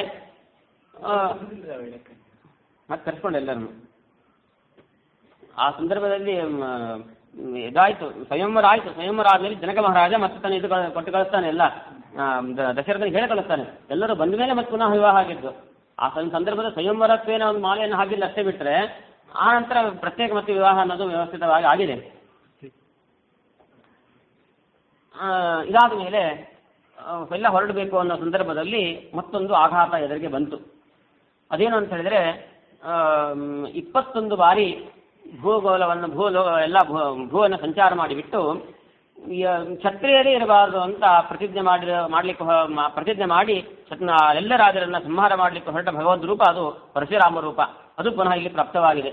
ಈ ಪರಶುರಾಮ ಆ ಸಂದರ್ಭದಲ್ಲಿ ಎಲ್ಲೆಲ್ಲ ಹೋಗ್ತಾನೋ ಅಲ್ಲೆಲ್ಲ ರಾಜರನ್ನು ಸಂಹಾರ ಮಾಡೋದು ಒಂದೇ ಕೆಲಸ, ಒಂದು ಇನ್ನೇನಿಲ್ಲ. ಹೋಗೋದು ರಾಜರನ್ನು ಸಂಹಾರ ಮಾಡೋದು, ಒಟ್ಟು ರಾಜರೇ ಇರಬಾರದು ಭೂಲೋಕದಲ್ಲಿ, ದುಷ್ಟ ರಾಜರೇ ಇರಬಾರದು ಅಂತ ಪ್ರಧಾನ ಪ್ರತಿಜ್ಞೆ ಅವರದಂದು. ಆದರೆ ಅದರ ಮಧ್ಯದಲ್ಲಿ ಒಂದು ತಾನು ಇದು ಇಟ್ಟುಕೊಂಡಿದ್ದ, ಯಾರಾದರೂ ಸ್ವಯಂವರ ಮಾಡಿಕೊಳ್ತಾ ಇದ್ರೆ ಅವಾಗ ಮುಟ್ಟೋದಿಲ್ಲ, ಅಥವಾ ಯಾರು ಸ್ತ್ರೀಯರ ಮಧ್ಯದಲ್ಲಿ ರಾಜ ಇದ್ರೆ ಮುಟ್ಟೋದಿಲ್ಲ. ಎರಡು ಒಂದು ಮಧ್ಯದಲ್ಲಿ ಒಂದು ಪ್ರತಿಜ್ಞೆ. ಇದರ ಹೊರತಾಗಿ ಅವನು ಪ್ರತ್ಯೇಕ ರಾಜ ಹೊರಗೆ ಸಿಕ್ಕ ಅಂದರೆ ಅವನು ರುಂಡವನ್ನು ಸಂಹಾರ ಮಾಡೋದೇ, ರುಂಡವನ್ನು ಕಟ್ ಮಾಡೋದೇ ಒಂದು. ಹೀಗೆ ಆ ಕೊಡವೆಯನ್ನು ಇಟ್ಟುಕೊಂಡು ಪರಶುರಾಮ ದೇವರು ಅಡ್ಡಾಡ್ತಾ ಇದ್ದಾರೆ. ದಶರಥನು ಕೂಡ ಬೇಕಾದಷ್ಟು ಬಾರಿ ಎದುರಿಸಿದ್ದ. ಯಾರಾದರೂ ಪರಶುರಾಮ ಬಂದಿದ್ದಾನೆ ಅಂತ ಹೇಳಿದ್ರೆ ಸಾಕು, ಆ ಸಂದರ್ಭದಲ್ಲಿ ಹೋಗೋದು ಅವನು ಮದುವೆ ಮಾಡಿಕೊಳ್ಳೋದು. ಹೀಗೆ ಅವನು ಪ್ರಧಾನ ರಾಣಿಯರು ಬೇಕಾದಷ್ಟು ಜನ ಇದ್ರು. ಆ ಪ್ರಧಾನರಲ್ಲಿ ಪಟ್ಟ ಮಹಿಷಿಯರು ಅಂತ ಹೇಳ್ತಾರೆ, ಅವರು 3 ಜನ ಮಾತ್ರ. ಅದಲ್ಲದೆ ಬೇಕಾದಷ್ಟು ರಾಣಿಯರು ಕೂಡ ಅವನಿಗೆ ಇದ್ರು. ಕೆಲವು ಸಲ ಹಾಗೂ ಊಹಿನ ಮಾಡಿದ್ರು, ಇದು ಸುಮ್ಮನೆ ಅಪಪ್ರಚಾರವನ್ನು ಕೂಡ ಮಾಡಿಬಿಟ್ಟಿದ್ರಂತೆ. ಸುಮ್ಮನೆ ಹೇಳ್ಬಿಡೋದು ಬಂದಿದ್ದಾನೆ, ಪರಶುರಾಮ ಬಂದಿದ್ದಾನೆ ಅಂತ ಹೆದರಿಕೊಂಡು ಮದುವೆ ಮಾಡ್ಕೊಂಡಿದ್ದಂತೆ. ಕೆಲವು ಸಾರಿ ಹಾಗೂ ಉಂಟು, ನಿಜವಾಗಿ ಬಂದಾಗ ಮಾಡ್ಕೊಂಡು ಮದುವೆ ಮಾಡ್ಕೊಂಡದ್ದು ಉಂಟು, ಹೆದರಿ ಮದುವೆ ಮಾಡ್ಕೊಂಡದ್ದು ಉಂಟು. ಹೀಗೆ ಇವನೊಬ್ಬ ಕಲ್ಮಾಶಪಾದ ಅಲ್ಲ, ನಾರಿಕವಚ ಅಂತ ಇನ್ನೊಬ್ಬ, ನಾರಿಕವಂತ ಅವನೊಬ್ಬ ಇವನ ಕಾಲದಲ್ಲಿ ಸಿಕ್ಕವನು. ಅವನು ಬಂದಾಗ ಪರಶುರಾಮ ಬಂದಾಗ ಎಲ್ಲ ಸ್ತ್ರೀಯರ ಮಧ್ಯದಲ್ಲಿ ನಿಂತು ಬಿಟ್ಟನಂತೆ. ಎಲ್ಲ ನಾನು ಸುತ್ತ ನಿಂತು ಬಿಟ್ಟು ಹೆಣ್ಮಕ್ಳು ಹೇಳಿದಂತೆ. ಎಲ್ಲ ಹೆಣ್ಮಕ್ಳು ಸುತ್ತಲೂ ಬಂದು ನಿಂತರು, ಅವ್ರ ಮಧ್ಯೆ ತಾನು ನಿಂತ್ಕೊಂಡ್ಬಿಟ್ಟ. ಪರಶುರಾಮ ಬಂದು ಇವನನ್ನು ಮುಟ್ಟಿ ಪ್ರಯೋಜನ ಇಲ್ಲ ಅಂತ ಹೊರಟು ಹೋಗ್ಬಿಟ್ರು. ಹೀಗೆ ದಶರಥನ ಕೂಡ ಬೇಕಾದಷ್ಟು ಅವರನ್ನು ಎದುರಿಸಿದ್ದಾನೆ. ಇವಾಗ ತನ್ನ ಮಗನಿಗೆ ಬಂತಲ್ವ ಈಗ, ಅವಾಗ ಶ್ರೀರಾಮಚಂದ್ರ ದಶರಥನಿಗೆ ನಡುವು. ಆದರೂ ಕೂಡ ಭಗವಂತನಿಗೆ ಗೊತ್ತಿದೆ, ಆ ಎರಡು ಕೂಡ ಭಗವದ್ ರೂಪಗಳೇ. ರಾಮನು ಕೂಡ ಭಗವದ್ ರೂಪ, ಅವನು ಕೂಡ ಎರಡು ಒಂದೇ ರೂಪಗಳು, ಎರಡೂ ಒಂದೇ ಕಾರ್ಯಕ್ಕೆ ಬಂದಿದ್ದಾರೆ. ಶತ್ರು ಸಂಹಾರವೇ ಎರಡು ರೂಪದ ಮುಖ್ಯ ಉದ್ದೇಶ. ಹಾಗಾಗಿ ಆ ತನ್ನ ಪ್ರತಿಜ್ಞೆಯಂತೆ ಯುದ್ಧಕ್ಕೆ ಕರೆದಿದ್ದಾನೆ ಪರಶುರಾಮ. ರಾಮನು ಕೂಡ ಆ ದಾಶರಥಿ ರಾಮ ತಾನು ಬಾಣವನ್ನು ಹೊಡಿದ್ದಾನೆ. ಅವನಿಗೆ ಗೊತ್ತು, ಸುತ್ತಲೂ ತನ್ನ ನಾಭಿಯಲ್ಲಿ ಕೆಲವು ಅಸುರರು ವಾಸ ಮಾಡಿದ್ರು. ಅವರಿಗೇನು ಕಲ್ಪನೆ ಅಂತ ಹೇಳಿದ್ರೆ, ನಾವು ಭಗವಂತನ ಜೊತೆಗಿದ್ರೆ ನಮ್ಮನ್ನು ಯಾರು ಮುಟ್ಟೋದೇ ಇಲ್ಲ ಅಂತ. ಹಾಗೆ ಒಂದು ಪರಿಕಲ್ಪನೆಯಿಂದ ಅವರು ಅವನ ನಾಭಿಯಲ್ಲಿದ್ದರು. ಅವರನ್ನು ಕೂಡ ಭಗವಂತ ಆ ನಾಭಿ ಪ್ರದೇಶಕ್ಕೆ ಅವರಿಗೊಂದೇನು ಭಗವಂತ ಸೋತಾಗ ನಮಗೆ ಸಾವು ಬರಲಿ ಅಂತ. ಹೀಗೆ ಇಲ್ಲಿ ಈ ಒಂದು ನಾಟಕವನ್ನು ತಾನೇ ಸ್ವಾಮಿ ಆಡಿ ಆ ಪರಶುರಾಮ ಸೋತಂತೆ ನಟನೆ ಮಾಡಿದ್ದಾನೆ. ಅವಾಗ ರಾಕ್ಷಸ ಸಂಹಾರವೂ ಕೂಡ ಆಗಿದೆ. ಹೀಗೆ ಆ ಪರಶುರಾಮನ ಸೋಲನ್ನ ಕಂಡ ಮೇಲೆ, ಅವರು ಸತ್ತ ಮೇಲೆ ಭಗವಂತ ಎರಡು ರೂಪಗಳು ಕೂಡ ಆಲಿಂಗನ ಮಾಡಿಕೊಂಡು ಪುನಃ ಅಲ್ಲಿಂದ ಹೋಗಿದ್ದಾರೆ, ಮುಂದೆ ಹೋಗಿದ್ದಾರೆ. ಇದಾದ ನಂತರ ಇದರ ಮಧ್ಯದಲ್ಲಿ ಒಂದು ಬಾರಿ ಇವನು ಬರ್ತಾನೆ.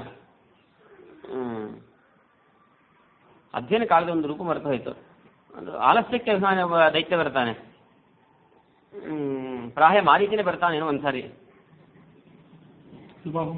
ಮಾರೀಚ ಒಂದ್ಸಲ ಬಂದಿರ್ತಾನೆ. ಅದೊಂದು ಘಟನೆ ಮರೆತು ಹೋಯಿತು. ಅಧ್ಯಯನ ಕಾಲದಲ್ಲಿ ಮಾರೀಚ ಬಂದಿರ್ತಾನೆ. ಮಾರೀಚನನ್ನ ಭಗವಂತ ಓಡಿಸಿರ್ತಾನೆ. ಈ ತಾಟಿಕೆಯ ಸಂಹಾರ ಆದ ಮೇಲೆ ಮಾರೀಚ ಬಂದಿರ್ತಾನೆ. ಮಾರೀಚನನ್ನ ಭಗವಂತ ಒಂದು ಸಾರಿ ಬಾಣದಿಂದ ದೂರ ಓಡಿಸ್ತಾನೆ. ಅವಾಗ ಒಂದು ಸಂದೇಶ ಕೊಟ್ಟಿದ್ದುಂಟು, ಅಧ್ಯಯನ ಕಾಲದಲ್ಲಿ ಸುಮಾರಿತನ ಇರಬಾರದು, ಆಲಸ್ಯವನ್ನು ಓಡಿಸಬೇಕು ಅಂತ ಹೊಡೆದು ಹಾಕಲಿಕ್ಕಂತೂ ಸಾಧ್ಯ ಇಲ್ಲ.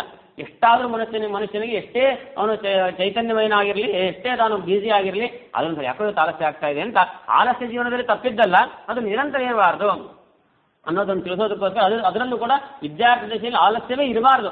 ಆದ್ದರಿಂದ ಸಂಹಾರ ಅಂತೂ ಮಾಡ್ಲಿಕ್ಕೆ ಸಾಧ್ಯ ಇಲ್ಲ, ನಮ್ಮಿಂದ ಸಾಧ್ಯವಾದಷ್ಟು ದೂರ ಓಡಿಸಲಿಕ್ಕೆ ಪ್ರಯತ್ನ ಮಾಡಬೇಕು ಅಂತ ಆ ಸಂದೇಶವನ್ನು ತಿಳಿಸೋದಕ್ಕೋಸ್ಕರ ಅದು ಒಂದು ಘಟನೆ ಮರೆತು ಹೋಗಿತ್ತು ಮಧ್ಯದಲ್ಲಿ. ಹೀಗೆ ಮಾರೀಚನನ್ನ ಸುಬಾಹು ಮಾರೀಚ ಬಂದಾಗ ಅವರನ್ನು ಕೂಡ ದೂರ ಸರಿಸಿ ಅದನ್ನು ಸಂದೇಶವನ್ನು ಕೊಟ್ಟಿದ್ದಾನೆ. ಹೀಗೆ ಒಟ್ಟಾರೆ ರಾಮ ಹುಟ್ಟಿನಿಂದ ಆರಂಭಿಸಿಕೊಂಡು ಕಲ್ಯಾಣದವರೆಗೂ ಇಷ್ಟು ಘಟನೆ ನಾವು ನೋಡಿದ್ದೇವೆ. ಇದಾದ ನಂತರ ಇನ್ನು ಬೇಕಾದಷ್ಟು ಘಟನೆಗಳೆಲ್ಲ ಉಂಟು.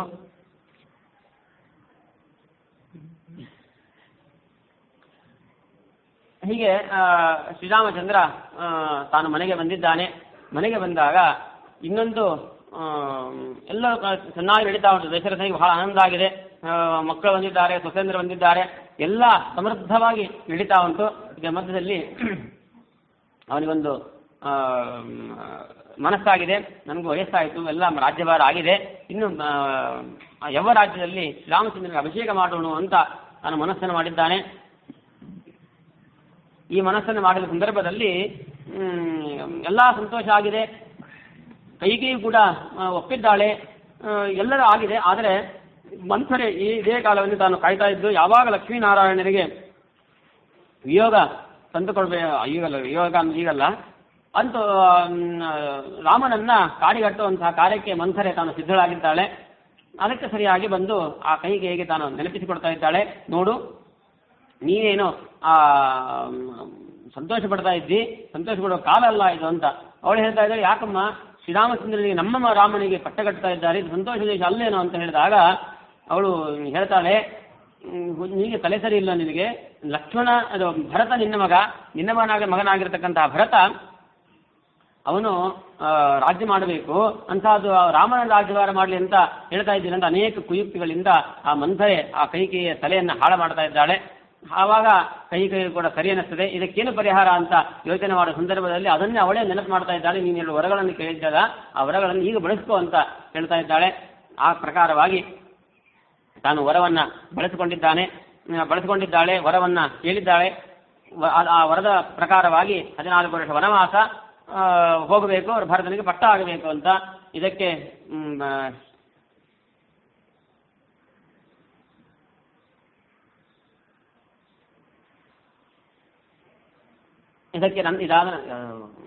ಇದಾದ ನಂತರ ಆಯಿತು ಅಂತ ಶ್ರೀರಾಮಚಂದ್ರ ತಾನು ಹೋಗಲಿಕ್ಕೆ ಸಿದ್ಧನಾಗಿದ್ದಾನೆ.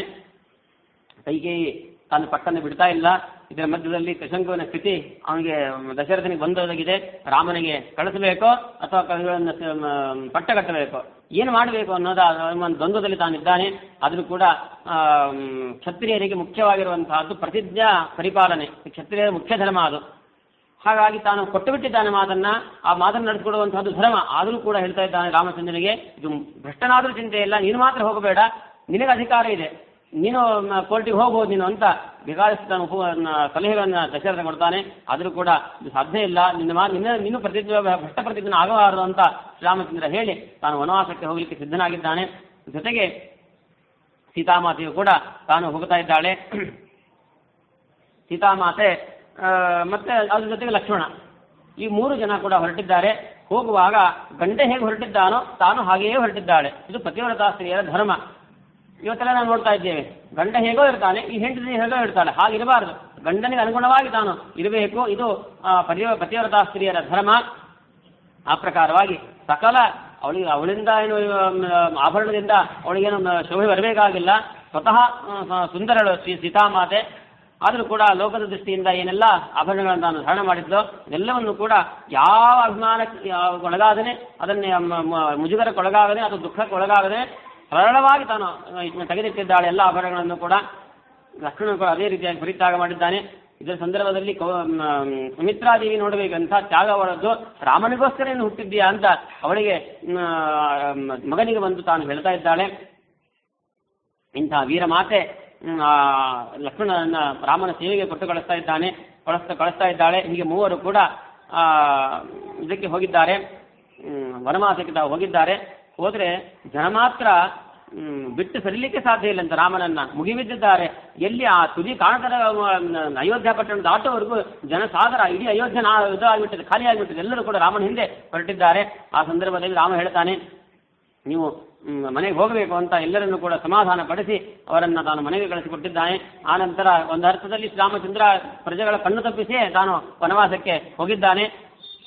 ಹೀಗೆ ಆ ವನವಾಸಕ್ಕೆ ಅನೇಕ ಇದನ್ನು ನೋಡಲಿಲ್ಲ ಇನ್ನು ನಾನು ಆ ಸಂದೇಶಗಳನ್ನೆಲ್ಲ ವಿಶೇಷವಾಗಿ. ಶ್ರೀರಾಮಚಂದ್ರ ನಿಮಗೆಲ್ಲ ಕಥೆ ಗೊತ್ತಿರುವಂತಹದ್ದೇ. ಅಲ್ಲಿ ಚಿತ್ರಕೂಟ ಪರ್ವತಕ್ಕೆ ಹೋಗಿದ್ದಾನೆ. ಚಿತ್ರಕೂಟ ಪರ್ವತದಲ್ಲಿ ತಾನು ವಾಸವಾಗಿದ್ದು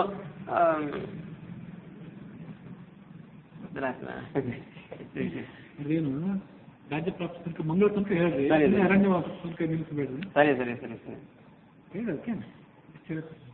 ಹೀಗೆ ಶ್ರೀರಾಮಚಂದ್ರ ಆ ಚಿತ್ರಕೂಟಕ್ಕೆ ಪರ್ವತಕ್ಕೆ ಬಂದು ಅಲ್ಲಿ ಸೀತಾಮಾತೆಯನ್ನ ಜೊತೆಗೆ ತಾನು ಆನಂದವಾಗಿದ್ದಾನೆ. ಲಕ್ಷ್ಮಣನು ಕೂಡ ಸೇವೆ ಮಾಡಿಕೊಂಡಿದ್ದಾನೆ. ಆನಂತರ ಮುಂದೆ ರಾವಣ ಬರ್ತಾ ಇದ್ದಾನೆ. ರಾವಣ ಬಂದು ಸೀತಾಮಾತೆಯನ್ನು ಅಪಹರಣ ಮಾಡಿಕೊಂಡು ತಾನು ಹೋಗ್ತಾ ಇದ್ದಾನೆ. ಆ ವಿಷಯವನ್ನು ಜಟಾಯುವಿಂದ ನಮಗೆ ತಿಳಿತಾ ಇದೆ. ಜಟಾಯು ಆ ಶ್ರೀರಾಮಚಂದ್ರನಿಗೆ ಆ ವಿಷಯವನ್ನು ತಿಳಿಸಿ ತಾನು ಹೋಗ್ತಾ ಇದ್ದಾನೆ. ಆನಂತರ ಎಲ್ಲ ಸುಗ್ರೀವ ಮತ್ತು ಶ್ರೀರಾಮಚಂದ್ರನ ಸಖ್ಯ ನಮಗೆ ಅಲ್ಲಿ ಆಗ್ತಾ ಇದೆ. ಆ ಶ್ರೀರಾಮಚಂದ್ರನ ಸುಗ್ರೀವನಿಗೂ ಕೂಡ ಸಖ್ಯ ಮಾಡಿಸಿರುವಂತಹದ್ದು ಹನುಮಂತನೇ. ಮುಖ್ಯವಾಗಿ ನಮಗರ ಜೀವನದಲ್ಲೂ ಕೂಡ ಈ ಸುಗ್ರೀವ ಮತ್ತು ಶ್ರೀರಾಮಚಂದ್ರ ಇವರೊಬ್ಬರ ಭೇಟಿ, ಅವರಿಬ್ಬರ ಗೆಳೆತನ ಇದೆಲ್ಲವೂ ಕೂಡ ಆಗಬೇಕು ಅಂತ ಹೇಳಿದ್ರೆ ಅದು ಹನುಮಂತನಿಂದ ಮಾತ್ರ ಸಾಧ್ಯ. ಯಾಕೆಂತ ಹೇಳಿದ್ರೆ ಅನಾದಿ ಕಾಲದಿಂದ ಇದ್ದೇವೆ ನಾವು. ದಾಸ ಸುಪರ್ಣ ಸಯುಜಾ ಸಖಾಯೋ ಅಂತ ವೇದ ಹೇಳ್ತಾ ಉಂಟು. ಅನಾದಿ ಕಾಲದಿಂದ ಇಬ್ಬರು ಗೆಳೆಯರಾಗೇ ಇದ್ದೇವೆ. ಯಾರು? ಭಗವಂತ, ನಾವು ಜೀವರು ಒಂದೇ ತಂಗಿಯಲ್ಲಿ ಕೊಡ್ತಿದ್ದೇವೆ. ಆ ಕೊಡ್ತಿರ್ತಕ್ಕಂಥ ಒಂದು ತಂಗಿಯಲ್ಲಿ ಅನನ್ಯ ಅಭಿಜಾಕಶೀಮಿ ಒಂದು ತಿಂತಾ ಇದೆ. ತಿಂದ ಹಕ್ಕಿ ಟೊಣ್ಣಾಗಿದೆ, ತಿನ್ನದ ಹಕ್ಕಿ ಟೊಣ್ಣಾಗೈತೆ, ತಿಂದ ಹಕ್ಕಿ ಬಡವಾಗೈತೆ ಅಂತ ಹೇಳಿದಂತೆ ಒಂದು ಹಕ್ಕಿ ನಿರಂತರವಾಗಿ ತಿಂತಾ ಇದೆ, ಆದರೂ ಕೂಡ ತಾನು ಸ್ವರ್ಗಿದೆ. ಯಾವುದು ತಿಂದಿಲ್ವೋ ಅದು ಬಹಳ ದಷ್ಟಪುಷ್ಟವಾಗಿದೆ. ಅಂದ್ರೆ ಅರ್ಥ ಜೀವ ಅನೇಕ ಸುಖಭೋಗಗಳನ್ನು ತಾನು ಅನುಭವಿಸ್ತಾ ಇದ್ರು ಕೂಡ ಅದರಿಂದ ತೃಪ್ತಿ ಇಲ್ಲ. ಅದರಿಂದ ತಾನು ಅಧಃಪತನವನ್ನು ಹೊಂದುತ್ತಾ ಇದ್ದಾನೆ, ಕೃಷ್ಣನಾಗಿದ್ದಾನೆ, ಮೋಕ್ಷದ ಸಾಧನೆಯನ್ನು ಮಾಡ್ತಾ ಇಲ್ಲ. ಇನ್ನೊಬ್ಬ ನಿತ್ಯ ಮುಕ್ತ, ಸಕಲ ದೋಷ ದೂರ, ಗುಣಪೂರ್ಣ ಅಂತಹ ಸಕಲರಿಗೂ ಕೂಡ ಮುಕ್ತಿಪ್ರದನಾಗಿರತಕ್ಕಂತಹ ಭಗವಂತ ತಾನು ಇದ್ದಾನೆ. ಅವನಿಗೆ ಯಾವ ವಿಷಯದ ಸುಖ ಭೋಗದ ಅವಶ್ಯಕತೆ ಅವನಿಗಿಲ್ಲ. ಸ್ವರಮಣನಾಗಿದ್ದಾನೆ. ಅಂತಹ ಪರಿಪೂರ್ಣನಾಗಿರ್ತಕ್ಕಂತಹ ಭಗವಂತ ಯಾವತ್ತೂ ಕೂಡ ದಷ್ಟಪುಷ್ಟನಾಗಿದ್ದಾನೆ. ಅವನಿಗೆ ಹೃದಯ ಕ್ರಾಸಗಳೇ ಅನ್ನೋದು ಭಗವಂತನಿಗಿಲ್ಲ. ಇಂತಹ ದಿವ್ಯ ಸಂದೇಶವನ್ನ ಮತ್ತು ರಾಮ ಮತ್ತು ಸುಗ್ರೀವ ಸಂದೇಶದಿಂದ ನಾವು ನೋಡಬಹುದಾದ ಏನಂತ ಹೇಳಿದ್ರೆ, ಇಂತಹ ಅನಾದಿ ಕಾಲದ ಗೆಳೆಯರಿಗೆ ಇವನು ನಮ್ಮ ಸ್ನೇಹಿತ ಅನ್ನೋದು ನಮ್ಗೆ ಗೊತ್ತಿಲ್ಲ. ಇವನು ನಮ್ಮ ಸ್ನೇಹಿತ ಅಂತ ಗೊತ್ತಾಗಬೇಕಾದ್ರೆ ಅದು ಯಾರು ಬೇಕು? ಮುಖ್ಯ ಪ್ರಾಣನ ಅವಶ್ಯಕತೆ ಇದೆ. ಮುಖ್ಯ ಪ್ರಾಣ ಇದ್ರೆ ನಮ್ಮ ಜೊತೆಗೆ, ಆವಾಗ ನಮಗೂ ಕೂಡ ಮತ್ತು ಭಗವಂತನಿಗೂ ದಿವ್ಯ ಗೆಳೆತನ ಆಗಿ ತನ್ನ ಮೂಲಕ ಆ ಗೆಳೆಯ ಅಂತ ಹೇಳಿದ್ರೆ ನಮ್ಮ ಎಲ್ಲ ದುಃಖಗಳನ್ನು ಕೂಡ ನಿವಾರಣೆ ಮಾಡತಕ್ಕಂಥವನವನು.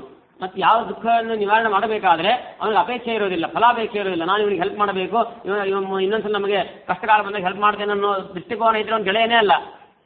ಯಾವ ದೃಷ್ಟಿಕೋನ ಇಲ್ಲದೆ ಕೂಡ ಗೆಳೆಯ ಅಂತಹ ಗೆಳೆಯನಿಗೆ ಹಾಗೆ. ಆ ಪ್ರಾಣ ಸ್ನೇಹಿತ ಅಂದ್ರೆ ಹಾಗೆ.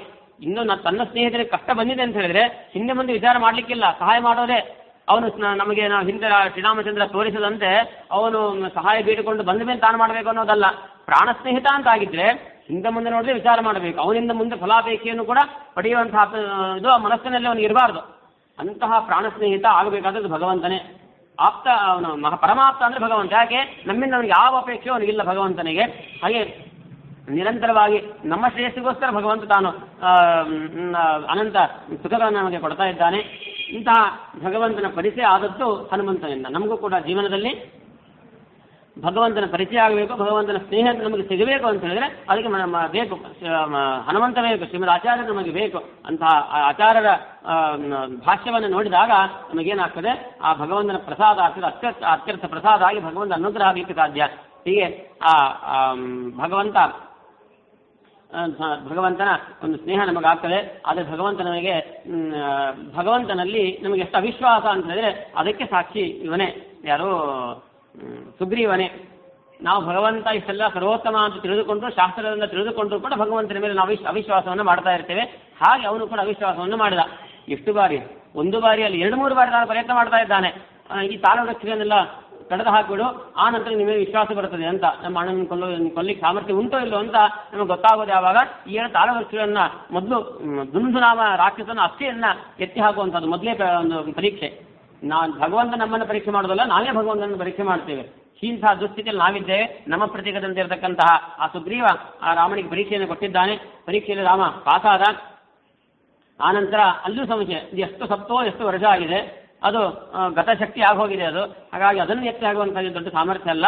ಈ 7 ವೃಕ್ಷವನ್ನು ಒಂದೇ ಕಾಲದಲ್ಲಿ ಸಂಹಾರ ಮಾಡಬೇಕು ಅಂತ, ನಾಶ ಮಾಡಬೇಕು ಅಂತ ಹೇಳಿದಾಗ ಅಲ್ಲಿಯೂ ಕೂಡ ಭಗವಂತ ತನ್ನ ಸಾಮರ್ಥ್ಯದಿಂದ ಅದನ್ನೆಲ್ಲ ಸಂಹಾರ ಕಳೆದು ಹಾಕಿದ್ದಾನೆ.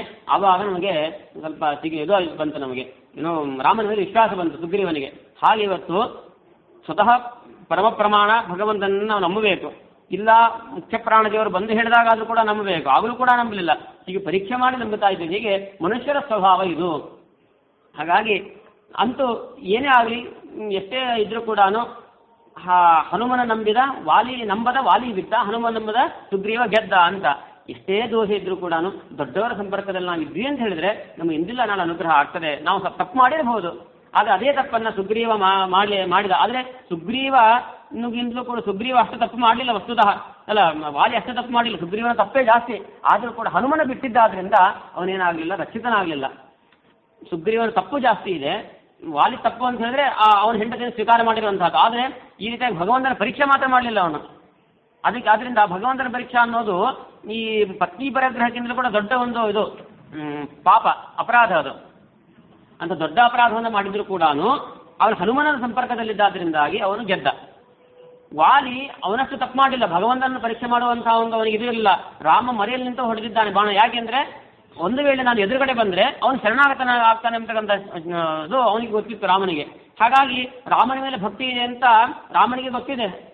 ಸುಗ್ರೀವ ಅದು ವಾಲಿ ಪರಮಭಕ್ತ ಅನ್ನೋದು ಗೊತ್ತಿದೆ ಅವನಿಗೆ. ಹಾಗಾಗಿ ಇಂಥ ಸುಗ್ರೀವ ಮಾಡಿರ್ತಕ್ಕಂಥ ತಪ್ಪನ್ನು ಅವನು ಮಾಡುವುದಿಲ್ಲ ಅನ್ನೋದು ನನಗೆ ಗೊತ್ತಿದೆ. ಹಾಗಾಗಿ ಪರಮ ಶುದ್ಧ ಭಕ್ತ ಅಂತ ಹೇಳಿದ್ರೆ ಒಂದು ಅರ್ಥದಲ್ಲಿ ವಾಲಿ ಸುಗ್ರೀವನೆಂದರೂ ಕೂಡ ವಾಲಿನೇ. ಹಾಗೆ ಅಪರಾಧ ಸ್ಥಾನದಲ್ಲಿ ವಿಚಾರ ಮಾಡಿದಾಗ, ತುಲನೆ ಮಾಡಿದಾಗ ನನ್ನ ಒಂದು ದೃಷ್ಟಿ ಪ್ರಕಾರ ಸುಗ್ರೀವನಿಗೆಂದರೂ ಕೂಡ ವಾಲಿ ಶುದ್ಧ. ಈ ಒಂದು ಪರಪತ್ನಿ ಸ್ವೀಕಾರ ಅನ್ನೋದು ಒಂದು ದೋಷ ಬಿಟ್ಟರೆ ಇಂಥ ಭಗವಂತನನ್ನು ಪರೀಕ್ಷೆ ಮಾಡುವಂಥ ಅಪರಾಧ ಒಂದು ಇಂಥ ದುಸ್ಸಾಹಸವನ್ನು ಹೋಗಲಿಲ್ಲ ಅವನು. ಹಾಗಾಗಿ ಸುಗ್ರೀವ ಅಪರಾಧಿ ಆದರೂ ಕೂಡ, ಅಪರಾಧ ಜಾಸ್ತಿ ಇಲ್ಲ ಅಂದರೂ ಕೂಡ ಹನುಮಂತನ ಸಂಪರ್ಕ ಇಲ್ಲದ್ರಿಂದ ಅವನು ಸಾಯಬೇಕಾಯಿತು. ಹನುಮಂತ ಸಂಪರ್ಕ ಹೊಂದಿದ್ದರಿಂದ ನಾವೇನು ಮಾಡ್ತಾ ಇದ್ದೇವೆ, ಸುಗ್ರೀವ ಎಷ್ಟೇ ಅಪರಾಧವನ್ನು ಮಾಡಿದರೂ ಕೂಡ ಅದು ಅವನಿಗೆ ಶ್ರೇಯಸ್ಸಿಗೆ ಕಾರಣ ಆಯಿತು. ಆದ್ದರಿಂದ ಇವತ್ತು ಕೂಡ ನಾವು ಕೂಡ ಅಂತ ಶ್ರೀಮದ್ ಆಚಾರ್ಯರ ರಾಘವೇಂದ್ರ ಅನೇಕ ಜ್ಞಾನಿಗಳ ಸಂಪರ್ಕದಲ್ಲಿ ನಾವು ಇದ್ವಿ ಅಂತ ಹೇಳಿದ್ರೆ ಅದಕ್ಕೋಸ್ಕರ ನಮ್ಮಲ್ಲಿ ಗುರುಗಳ ಒಂದು ಮಹಿಮಾ, ಗುರುಗಳ ನಿಕಟವರ್ತಿ ಆಗಿರುವಂತಹದ್ದು, ಗುರುಗಳಿಗೆ ಹೆಚ್ಚು ಪ್ರಾಧಾನ್ಯತೆ. ದೇವರಿಗೊಂದು ವೇಳೆ ನಾವು ಪ್ರಾಧಾನ್ಯತೆ ಕೊಡ್ತೇವೆ ಬಿಡ್ತೇವೆ, ರಾಯರು ಇವತ್ತು ಅವರಿಗೆ ಮಡಿ ಜಾಸ್ತಿ ಆಗಬೇಕು ನಾವು ಯಾಕಂತೇವೆ, ಅವ್ರಿಗೆ ಅಷ್ಟು ಆದರವರಲ್ಲಿ ಇರಬೇಕು ಅಂತ. ಭಗವಂತನ ಮಡಿ ಕಡಿಮೆ ಆದರೂ ಚಿಂತೆ ಇಲ್ಲ ತನ್ನ ಭಕ್ತರಿಗೆ, ಯಾಕೆಂದ್ರೆ ನಮಗೆ ಮುಖ್ಯ ಮಾರ್ಗವನ್ನು ತೋರಿಸುವಂಥವರವರು.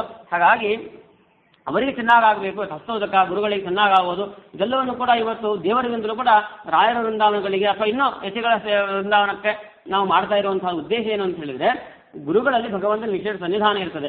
ಹಾಗಾಗಿ ಗುರುದ್ವಾರ ಪ್ರಸನ್ನಸನ್, ಯಾಕೆಂದ್ರೆ ಗುರುಗಳು ಇವತ್ತು ಎಲ್ಲವನ್ನು ಕೂಡ ನಮಗೆ ಕೊಡ್ತಕ್ಕಂಥವ್ರು, ನಮ್ಮ ಅಪರಾಧವನ್ನ ನಾಶ ಮಾಡತಕ್ಕಂಥವರು ಅವರು ಗುರುಗಳೇ. ನಮ್ಮ ಗುರುಗಳು ಅನೇಕ ಬಾರಿ ಹೇಳ್ತಾ ಇರ್ತಾರೆ, ಗುರು ಅಂತ ಹೇಳಿದ್ರೆ ತಾಯಿಯ ಸ್ಥಾನದಲ್ಲಿರುವಂಥವಳು ಅಂತ. ತಾಯಿ ಮಗು ಎಷ್ಟೇ ಕಷ್ಟವಾಗಿರಲಿ, ದೂಷಿತವಾಗಿರ್ತಕ್ಕಂತಹ ಮಗುವನ್ನ ತಾನು ಮೆಚ್ಚಿ ಮುದ್ದಾಡ್ತಾಳೆ. ಅದೇ ದೂಷಿತವಾಗಿರ್ತಕ್ಕಂಥ ಮಗು ತಂದೆ ಹತ್ರ ಬಂದಾಗ ತಂದೆ ಹೋಗು, ಮಗುವಿನ ಮೇಲೆ ಬೇಕಾದಷ್ಟು ಪ್ರೀತಿ ಇರ್ತದೆ, ಅದ್ರ ಮೂಗಿನಲ್ಲಿ ಸುಂಬಳ ಇನ್ನೇನೋ ಕಷ್ಟಗಳನ್ನ ತಾನು ಹೊಂದಿದ್ರೆ ಏನ್ ಮಾಡ್ತಂತ ತಂದೆ, ಹೋಗಪ್ಪ ಮಗು ಅಮ್ಮನ ಹತ್ರ ಹೋಗು, ಸಿದ್ಧನಾಗಿ ಬಾ ಅಂತ ಹೇಳ್ತಾರೆ ತಾಯಿ. ಆವಾಗ ಮಗು ತಾಯಿ ಹತ್ರ ಹೋದಾಗ ತಾಯಿ ಈ ಕಶ್ಮೀರವನ್ನು ಗಮನಿಸೋದಿಲ್ಲ, ಹಾಗೇ ಎತ್ತಿ ಮುದ್ದಾಡ್ತಾಳೆ. ಆಮೇಲೆ ಶುದ್ಧ ಮಾಡಿ ಹೋಗಪ್ಪ ತಂದೆ ಹತ್ರ ಕೊಟ್ಟು ಕಳಿಸ್ತಾಳೆ. ಆವಾಗ ಮಗು ತಂದೆ ಹತ್ರ ಬಂದಾಗ ತಂದೆ ಮಗುವನ್ನು ಮುದ್ದಾಡ್ತಾನೆ. ಇದು ನಾವು ಲೋಕದಲ್ಲಿ ನೋಡ್ತೇವೆ. ಹಾಗೆ ಎಷ್ಟೇ ಹೊತ್ತು ನಾವು ದೂಷಿತರಾಗಿದ್ರು, ಕಲ್ಮಶದ ಒಳ್ಳೆಯವರಾಗಿದ್ರು ಕೂಡ ಗುರುಗಳು ನಮ್ಮನ್ನ ಅಂಥ ಅಜ್ಞಾನದಿಂದ ಎತ್ತಿ ಭಗವಂತನ ಹತ್ರ ಕೊಟ್ಟು ಕಳಿಸ್ತಾರೆ. ಭಗವಂತ ಆ ಗುರುಗಳಿಂದ ಬಂದಿರತಕ್ಕಂಥವನು ಅಂತ ತಾನು ವಿಚಾರ ಮಾಡಿ ಶುದ್ಧವಾಗಿರ್ತಕ್ಕಂಥ ಆಗಿದ್ದಾನೆ, ಇವನನ್ನು ಸ್ವೀಕಾರ ಮಾಡಬೇಕು ಅಂತ ತಾನು ಸ್ವೀಕಾರ ಮಾಡಿ ಮೋಕ್ಷಾದಿ ಸುಖಗಳನ್ನು ತಾನು ಕೊಡ್ತಾ ಇದ್ದಾನೆ. ಹೀಗೆ ನಾವು ಕೂಡ ಜೀವನದಲ್ಲಿ ಅಂತಹ ಒಂದು ದಿವ್ಯ ಸಂದೇಶ ಸುಗ್ರೀವನ ಸಖ್ಯ ಆದದ್ದನ್ನು ನೋಡ್ತಾ ಇದ್ದೇವೆ. ಇದು ರಾಮಾಯಣದ ಸಂದೇಶ. ಅದಾದ ಮೇಲೆ ಶ್ರೀರಾಮಚಂದ್ರ ಕವಿಗಳ ಸಹಾಯದಿಂದ ಇದಕ್ಕೆ ಹೋಗ್ತಾ ಇದ್ದಾನೆ. ಸೀತಾ ಅನ್ವೇಷಣೆ ನಡೀತಾ ಇದೆ. ಅದರಲ್ಲಿ ವಿಶೇಷವಾಗಿ ಹನುಮಂತ ತಾನು ಸೀತಾಮಾತೆಯನ್ನ ಕಂಡುಕೊಂಡು ಬಂದು ಶ್ರೀರಾಮಚಂದ್ರನಿಗೆ ಒಪ್ಪಿಸಿದ್ದಾನೆ.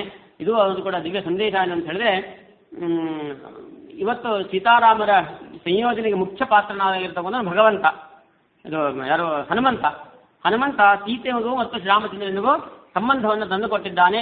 ಹಾಗಾಗಿ ಎಲ್ಲ ಕಾಲದಲ್ಲೂ ಕೂಡ ಸೀತಾರಾಮರ ವಿವಾಹವನ್ನು ನಿಂತು ಮಾಡುವಂಥವನು ಮುಖ್ಯ ಪ್ರಾಣನೇ. ಆ ಕೃಷ್ಣಾವತಾರದಲ್ಲಿ ನೋಡ್ತೇವೆ ಅನೇಕ ಘಟನೆಗಳನ್ನು. ಇಲ್ಲೂ ಕೂಡ ರಾಮಾಯಣದಲ್ಲೂ ಕೂಡ ಆ ಸಮುದ್ರವನ್ನು ಹಾರಿ ಬಿಟ್ಟು ಅಲ್ಲಿ ಹೋಗಿದ್ದಾನೆ. ಅಂದ್ರೆ ಏನೋ ಅರ್ಥ, ಸಂಸಾರ ಎಂಬತಕ್ಕಂತಹ ಸಮುದ್ರದಲ್ಲಿ ನಾವಿದ್ದೇವೆ. ಇಂತಹ ಭಗವಂತ ಹನುಮಂತ ಇಂತಹ ಸಮುದ್ರದಲ್ಲಿ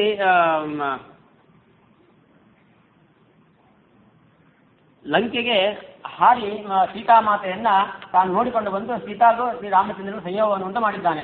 ಅಂದ್ರೆ ಭಗವಂತನಿಗೂ ಮತ್ತು ಸೀತಾಮಾತೆಗೂ ಒಳ್ಳೆಯ ಬುದ್ಧಿ, ಸದ್ಬುದ್ಧಿಗೆ ಅಭಿಮಾನಿ. ನಮಗೆ ಸದ್ಬುದ್ಧಿಗೆ ಆ ಭಗವಂತನ ವಿಷಯಗಳನ್ನ ಭಗವಂತನ ಕಡೆಗೆ ನಮ್ಮ ಮನಸ್ಸು ಹೋಗಬೇಕು ಅಂತ ಹೇಳಿದ್ರೆ, ಭಗವಂತನಿಗೆ ನಮ್ಮ ಬುದ್ಧಿ ಹೋಗಬೇಕು ಅಂತ ಹೇಳಿದ್ರೆ ಸದ್ಬುದ್ಧಿ ಪ್ರತೀಕ ಹನುಮಂತ. ಹಾಗಾಗಿ ನಮ್ಮ ಬುದ್ಧಿ ನಮ್ಮ ಮನಸ್ಸು ಅದು ಒಳ್ಳೆಯ ವಿಚಾರ ಮಾಡಬೇಕು ಅಂದರೆ ಹನುಮಂತ ಬೇಕು, ಶ್ರೀಮದ್ ಆಚಾರ್ಯರ ಗ್ರಂಥಗಳು ಬೇಕು. ಆ ಮೂಲಕ ನಾವು ಭಗವಂತನನ್ನ ಪಡೆದ್ವಿ ಅಂತ ಹೇಳಿದ್ರೆ ಅದು ಸೀತಾರಾಮನ ವಿವಾಹ ಆಗ್ತದೆ ಅನ್ನೋದಕ್ಕಂಥ ವಿಚಾರವನ್ನ ತಿಳಿಸ್ತಾ,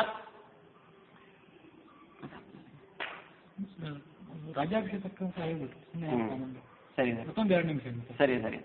ಆ ನಂತರ ಕಪಿಗಳೆಲ್ಲರೂ ಕೂಡ ಸೇರಿ ಲಂಕಾಪಟ್ಟಣಕ್ಕೆ ಲಗ್ಗೆ ಇಡ್ತಾರೆ. ಆ ಸೇತುಬಂಧನವನ್ನು ಮಾಡಿ ಆ ನಂತರ ಇದ್ರ ಮಧ್ಯದಲ್ಲೂ ಸುಂದರಕಾಂಡದಲ್ಲಿ ಬೇಕಾದಷ್ಟು ವರ್ಣಗಳೆಲ್ಲ ಇದೆ. ಇದು ಅದನ್ನೆಲ್ಲವನ್ನು ಕೂಡ ಮುಗಿಸಿಕೊಂಡು ರಾಜ್ಯ ಪುನಃ ಅಯೋಧ್ಯೆಗೆ ವಾಪಸ್ ಆಗಬೇಕಾಗಿದೆ. ಆ ದೃಷ್ಟಿಯಿಂದ ಸೀತಾ ಲಂಕಾಪಟ್ಟಣಕ್ಕೆ ಲಗ್ಗೆ ಇಡ್ತಾರೆ. ಲಂಕಾಪಟ್ಟಣದಲ್ಲಿ ರಾಮನ ಕುಂಭಕರ್ಣದ ಅನೇಕ ಶತ್ರುಗಳ ಸಂಹಾರ ಆಗಿ ಕೊನೆಗೆ ಪ್ರಧಾನ ಆಹುತಿ ರಾವಣ ಅದನ್ನ ಶ್ರೀರಾಮಚಂದ್ರನೇ ಆಹುತಿಯನ್ನಾಗಿ ತಾನು ತೆಗೆದುಕೊಳ್ತಾ ಇದ್ದಾನೆ. ಅವನನ್ನು ಸಂಹಾರ ಮಾಡಿ ಅಶೋಕವನದಲ್ಲಿರ್ತಕ್ಕಂಥ ಸೀತೆಯನ್ನ ತಾನು ಪುಷ್ಪಕವನದ ವಿಮಾನದಲ್ಲಿ ಕುಳಿತುಕೊಂಡು ಬರ್ತಾ ಇದ್ದಾನೆ. ಪುಷ್ಪಕ ವಿಮಾನದಲ್ಲಿ ಎಲ್ಲರನ್ನೂ ಕೂಡ ಕುಳಿತುಕೊಂಡಿದ್ದಾನೆ. ಎಲ್ಲರೂ ಅಂದ್ರೆ ಎಲ್ಲಿ ಮಟ್ಟಿಗೆ ಅಂತ ಹೇಳಿದ್ರೆ, ಆ ಯುದ್ಧದಲ್ಲಿ ಯಾರ್ಯಾರು ಸತ್ತಿದ್ರೋ ಸತ್ತವರನ್ನು ಕೂಡ ಬದುಕಿಸಿಕೊಂಡು ತಾನು ಬರ್ತಾ ಇದ್ದಾನೆ. ಬರುವಾಗ ಮಧ್ಯದಲ್ಲಿ ಹಾಲ್ಟ್ ಆಗ್ಬೇಕಂತದ್ದು ವಿಮಾನ. ಯಾಕೆ ಅಂತ ಹೇಳಿದ್ರೆ ಅವರವ್ರ ಹೆಂಡಂದ್ರು ಕೂಡ ಹತ್ಕೊಂಡ್ಬರ್ಬೇಕು ಅಂತ. ಆ ಕಪಿಗಳೆಲ್ಲರೂ ಕೂಡ ತಮ್ಮ ಹೆಂಡಂದ್ರು ಮಕ್ಕಳಲ್ಲಿ ಬಿಟ್ಟು ಬಂದಿದ್ದಾರೆ. ಎಲ್ಲ ಅಯೋಧ್ಯೆ ಪಟ್ಟಣಕ್ಕೆ ಹೋಗಬೇಕಾದ್ರೆ ಲಂಕಾದಿಂದ ಆಂಜನೇಯ ಬೇರೆ ಬೇರೆ ಅಲ್ಲೆಲ್ಲಿ ಹೋಗ್ತಾರಲ್ಲ, ಹಾಗೆ ಬೇರೆ ಬೇರೆ ಕಡೆ ಎಲ್ಲ ಪ್ರದೇಶಗಳಿಗೆ ಹೋಗಿ ಅಲ್ಲಿ ಆಯಾ ಹೆಂಡಂದಿರನ್ನ ಮಕ್ಕಳನ್ನ ಅವರೆಲ್ಲರನ್ನೂ ಅಯೋಧ್ಯ ಪಟ್ಟಣಕ್ಕೆ ತಾನು ಕರೆದುಕೊಂಡು ಬಂದಿದ್ದಾನೆ. ಹೀಗೆ ಶ್ರೀರಾಮಚಂದ್ರ ನಂಬಿದಂಥ ಭಕ್ತರಿಗೆ ಆ ಕಾಲದಲ್ಲಿ ಕಷ್ಟ ಅನಿಸಿರಬಹುದು. ಶ್ರೀರಾಮಚಂದ್ರನ ಸೇವೆಯನ್ನು ಮಾಡೋ ಸಂದರ್ಭದಲ್ಲಿ ಪ್ರಾಣವನ್ನು ಕೂಡ ತೆಚ್ಚಿರಬಹುದು. ಇವತ್ತು ಧರ್ಮದ ರಕ್ಷಣೆಗೋಸ್ಕರ ಇವತ್ತು ನಾವು ನೋಡ್ತಾ ಇದ್ದೇವೆ. ಬೇರೆ ಬೇರೆ ಮಸೀದಿಗಳಾಗಲಿ ಅಥವಾ ಇನ್ಯಾರೋ ಮತೀಯರಾಗಲಿ ಅವರೆಲ್ಲರೂ ಕೂಡ ಧರ್ಮಕ್ಕೋಸ್ಕರ ಎಷ್ಟು ಪ್ರಾಣವನ್ನು ತ್ಯಾಗ ಮಾಡ್ತಾ ಇದ್ದಾರೆ. ಅಂತಹ ಪ್ರಾಣ ತ್ಯಾಗ ನಮ್ಮ ಬ್ರಾಹ್ಮಣರಲ್ಲಿ ಕಾಣ್ತಾ ಇಲ್ಲ ಇವತ್ತು. ಯಾಕೆ? ನಮಗೆ ಧರ್ಮದಲ್ಲಿ ನಮಗೆ ವಿಶ್ವಾಸ ಇಲ್ಲ. ಹಿಂದೂಗಳಿಗೆ ವಿಶೇಷವಾಗಿ ನಮ್ಮ ಧರ್ಮದಲ್ಲೇ ನಮಗೆ ವಿಶ್ವಾಸ ಇಲ್ಲ. ಆದರೆ ಅನ್ಯಮತೀಯರಿಗೆ ಅಂತಹ ಒಂದು ವಿಶ್ವಾಸ, ಅಂತಹ ಒಂದು ದೃಢ ಬದ್ಧತೆ ಅವರಿಗಿದೆ, ನಾವು ನಮ್ಮ ಧರ್ಮವನ್ನು ಉಳಿಸಬೇಕು ಅಂತ. ಹಾಗೆ ಆ ಕಪಿಗಳೆಲ್ಲರೂ ಕೂಡ ರಾಮನೇ ನಿಜವಾದ ಧರ್ಮ, ಅವನಿಗೆ ನಾವು ರಕ್ಷಣೆ ಕೊಡೋದಂದ್ರೆ ಏನರ್ಥ, ಅದಕ್ಕೋಸ್ಕರ ಅವನಿಗೋಸ್ಕರ ನಾವು ಪ್ರಾಣತ್ಯಾಗವನ್ನು ಮಾಡಬೇಕು ಅಂತ. ಅವನನ್ನು ರಕ್ಷಣೆ ಮಾಡುವಂತಹದ್ದಲ್ಲ. ಧರ್ಮೋ ರಕ್ಷಿತ ಧರ್ಮ ರಕ್ಷತೆ. ಹಾಗಾಗಿ ನಾವು ಧರ್ಮವನ್ನು ರಕ್ಷಣೆ ಮಾಡಬೇಕು. ಅಂದ್ರೆ ಧರ್ಮವನ್ನು ರಕ್ಷಣೆ ಮಾಡೋದು ಧರ್ಮದ ಪ್ರತೀಕನಾಗಿರ್ತಕ್ಕಂಥ ರಾಮ ಅವರ ಆಕಾರದಲ್ಲಿ ನಾವು ಧರ್ಮವನ್ನು ರಕ್ಷಣೆ ಮಾಡಬೇಕು. ಅದು ನಮಗೆ ಭಗವಂತನ ಪ್ರತೀಕ ಇದ್ದ ಹಾಗೆ. ಧರ್ಮವೇ ಭಗವಂತನ ಪ್ರತೀಕ. ಆ ಕಾಲದಲ್ಲಿ ಧರ್ಮದ ಪ್ರತೀಕವೇ ರಾಮ ಆಗಿದ್ರೆ, ಈಗ ಧರ್ಮವೇ ರಾಮನ ಪ್ರತೀಕ ಆಗಿದೆ. ಹಾಗಾಗಿ ಆ ಕಾಲದಲ್ಲಿ ಕಪಿಗಳು ಯಾವ ರೀತಿಯಾಗಿ ಧರ್ಮದ ಪ್ರತೀಕನಾಗಿರ್ತಕ್ಕಂಥ ರಾಮನಿಗೋಸ್ಕರ ಪ್ರಾಣವನ್ನು ತ್ಯಾಗ ಮಾಡಿದ್ರು, ತಮ್ಮ ಸಂಪತ್ತನ್ನು ತ್ಯಾಗ ಮಾಡಿದ್ರು, ತಮ್ಮ ಕಾಲವನ್ನ, ತಮ್ಮ ಆಯುಷ್ಯವನ್ನು ಎಲ್ಲವನ್ನು ಕೂಡ ದಾನ ಮಾಡಿದ್ರು, ಹಾಗೆ ಇವತ್ತು ಕೂಡ ಆ ರಾಮನ ಪ್ರತೀಕನಾಗಿರ್ತಕ್ಕಂಥ ಧರ್ಮದ ರಕ್ಷಣೆಗೋಸ್ಕರ ನಾವು ಕೂಡ ಅಂತಹ ಧರ್ಮಕ್ಕೋಸ್ಕರ ಅನೇಕ ವಿಧವಾಗಿರ್ತಕ್ಕಂಥ ತ್ಯಾಗವನ್ನು ಮಾಡಲಿಕ್ಕೆ ನಾವು ಇವತ್ತು ಮಾಡಬೇಕಾಗಿದೆ. ಅಂತಹ ಪರಿಸ್ಥಿತಿ ಇದೆ. ಅಂತಹ ತ್ಯಾಗವನ್ನು ಮಾಡಿದಾಗ ಭಗವಂತ ಆ ತ್ಯಾಗಕ್ಕೆ ಒಂದು ಬೆಲೆ ಇದೆ. ತ್ಯಾಗೇ ಸರ್ವಂ ವಿಧೀಯತೆ ಅಂತ ಹೇಳಿದಂತೆ ತ್ಯಾಗಕ್ಕೆ ಒಂದು ಬೆಲೆ ಇದ್ದೇ ಇದೆ. ಆ ಫಲವನ್ನ ಕಪಿಗಳೆಲ್ಲರೂ ಕೂಡ ಅನುಭವಿಸಿದ್ದಾರೆ. ಪ್ರಾಣವನ್ನ ಕೊಟ್ಟಿದ್ರು ಕೂಡ ಅವರಿಗೆ ಆನಂತರ ಪ್ರಾಣವನ್ನು ಬದುಕಿಸಿ ಆನಂತರ ಅವರ ಹೆಂಡತಿ ಮಕ್ಕಳು ಎಲ್ಲರಿಗೂ ಕೂಡ ಆ ಒಂದು ಮೋಕ್ಷದ ಸುಖವನ್ನು ಸ್ವಾಮಿ ತಾನು ಕೊಟ್ಟಿದ್ದಾನೆ. ಅಯೋಧ್ಯ ಪಟ್ಟಣಕ್ಕೆ ಬಂದು ಪುನಃ ಎಲ್ಲರಿಂದಲೂ ಕೂಡ ಎಲ್ಲರ ಮಧ್ಯದಲ್ಲಿ ತಾನು ಪಟ್ಟಾಭಿಷಿಕ್ತನಾಗಿ ರಾಮಚಂದ್ರ ರಾಜ್ಯಭಾರವನ್ನು ಮಾಡಿ ಎಲ್ಲರಿಗೂ ಕೂಡ, ಅದರಲ್ಲೂ ವಿಶೇಷವಾಗಿ ಹನುಮಂತನಿಗೆ ತತ್ವಪ್ರಧಾನಮಧಿಕಂ ಪವನಾತ್ಮಜಸ್ಯ ಭಗವಂತ ತನ್ನನ್ನೇ ತಾನು ಕೊಟ್ಟಿದ್ದಾನೆ. ಹೀಗೆ ಶ್ರೀರಾಮಚಂದ್ರ ಅನೇಕ ಲೀಲಾಮಾನ ಸುರುದ್ಧನಾಗಿರತಕ್ಕಂಥ ಸ್ವಾಮಿ ಅನೇಕ ಲೀಲೆಗಳನ್ನು ಭಕ್ತರಿಗೋಸ್ಕರ ತೋರಿಸ್ತಾ ತನ್ಮೂಲಕ ಅನೇಕ ಸಂದೇಶಗಳನ್ನು ಕೊಡ್ತಾ ಭಗವಂತ ಇವತ್ತು ಕೂಡ ಕಿಷ್ಕಿಂಧ ಇದರಲ್ಲಿ ಕಿಂಪುರುಷ ಖಂಡದಲ್ಲಿ ಹನುಮಂತ ದೇವರಿಂದ ಗಾಯನ ಮಾಡಿಸಿಕೊಳ್ಳುತ್ತಾ ಅಲ್ಲಿ ವಾಸವಾಗಿದ್ದಾನೆ. ಅಷ್ಟು ಮಾತ್ರ ಅಲ್ಲ, ಅಲ್ಲಿ ಒಂದು ರೂಪದಿಂದ ಇದ್ದು ಭಗವಂತ ಸರ್ವವ್ಯಾಪಿ ಸಕಲ ದೇಶ ಕಾಲದಲ್ಲೂ ಕೂಡ ಇರತಕ್ಕಂಥ ಭಗವಂತ ಎಲ್ಲರ ಮನಸ್ಸಿನಲ್ಲೂ ಹೃದಯದಲ್ಲೂ ಎಲ್ಲರಲ್ಲೂ ಇದ್ದಾನೆ, ಎಲ್ಲ ಕಾಲದಲ್ಲೂ ಇದ್ದಾನೆ ಅಂತ ಭಗವಂತ ನಮಗೂ ಕೂಡ ಸದ್ಬುದ್ಧಿಯನ್ನು ಕೊಡಲಿ, ಜ್ಞಾನವನ್ನು ಕೊಡಲಿ, ಹರಿವಾಯು ಗುರುಗಳ ಅನುಗ್ರಹ ಆಗುವಂತೆ ಅನುಗ್ರಹ ಮಾಡಲಿ ಅಂತ ಕೇಳ್ತಾ ನನ್ನ ಮಾತನ್ನು ಮುಗಿಸ್ತೀನಿ.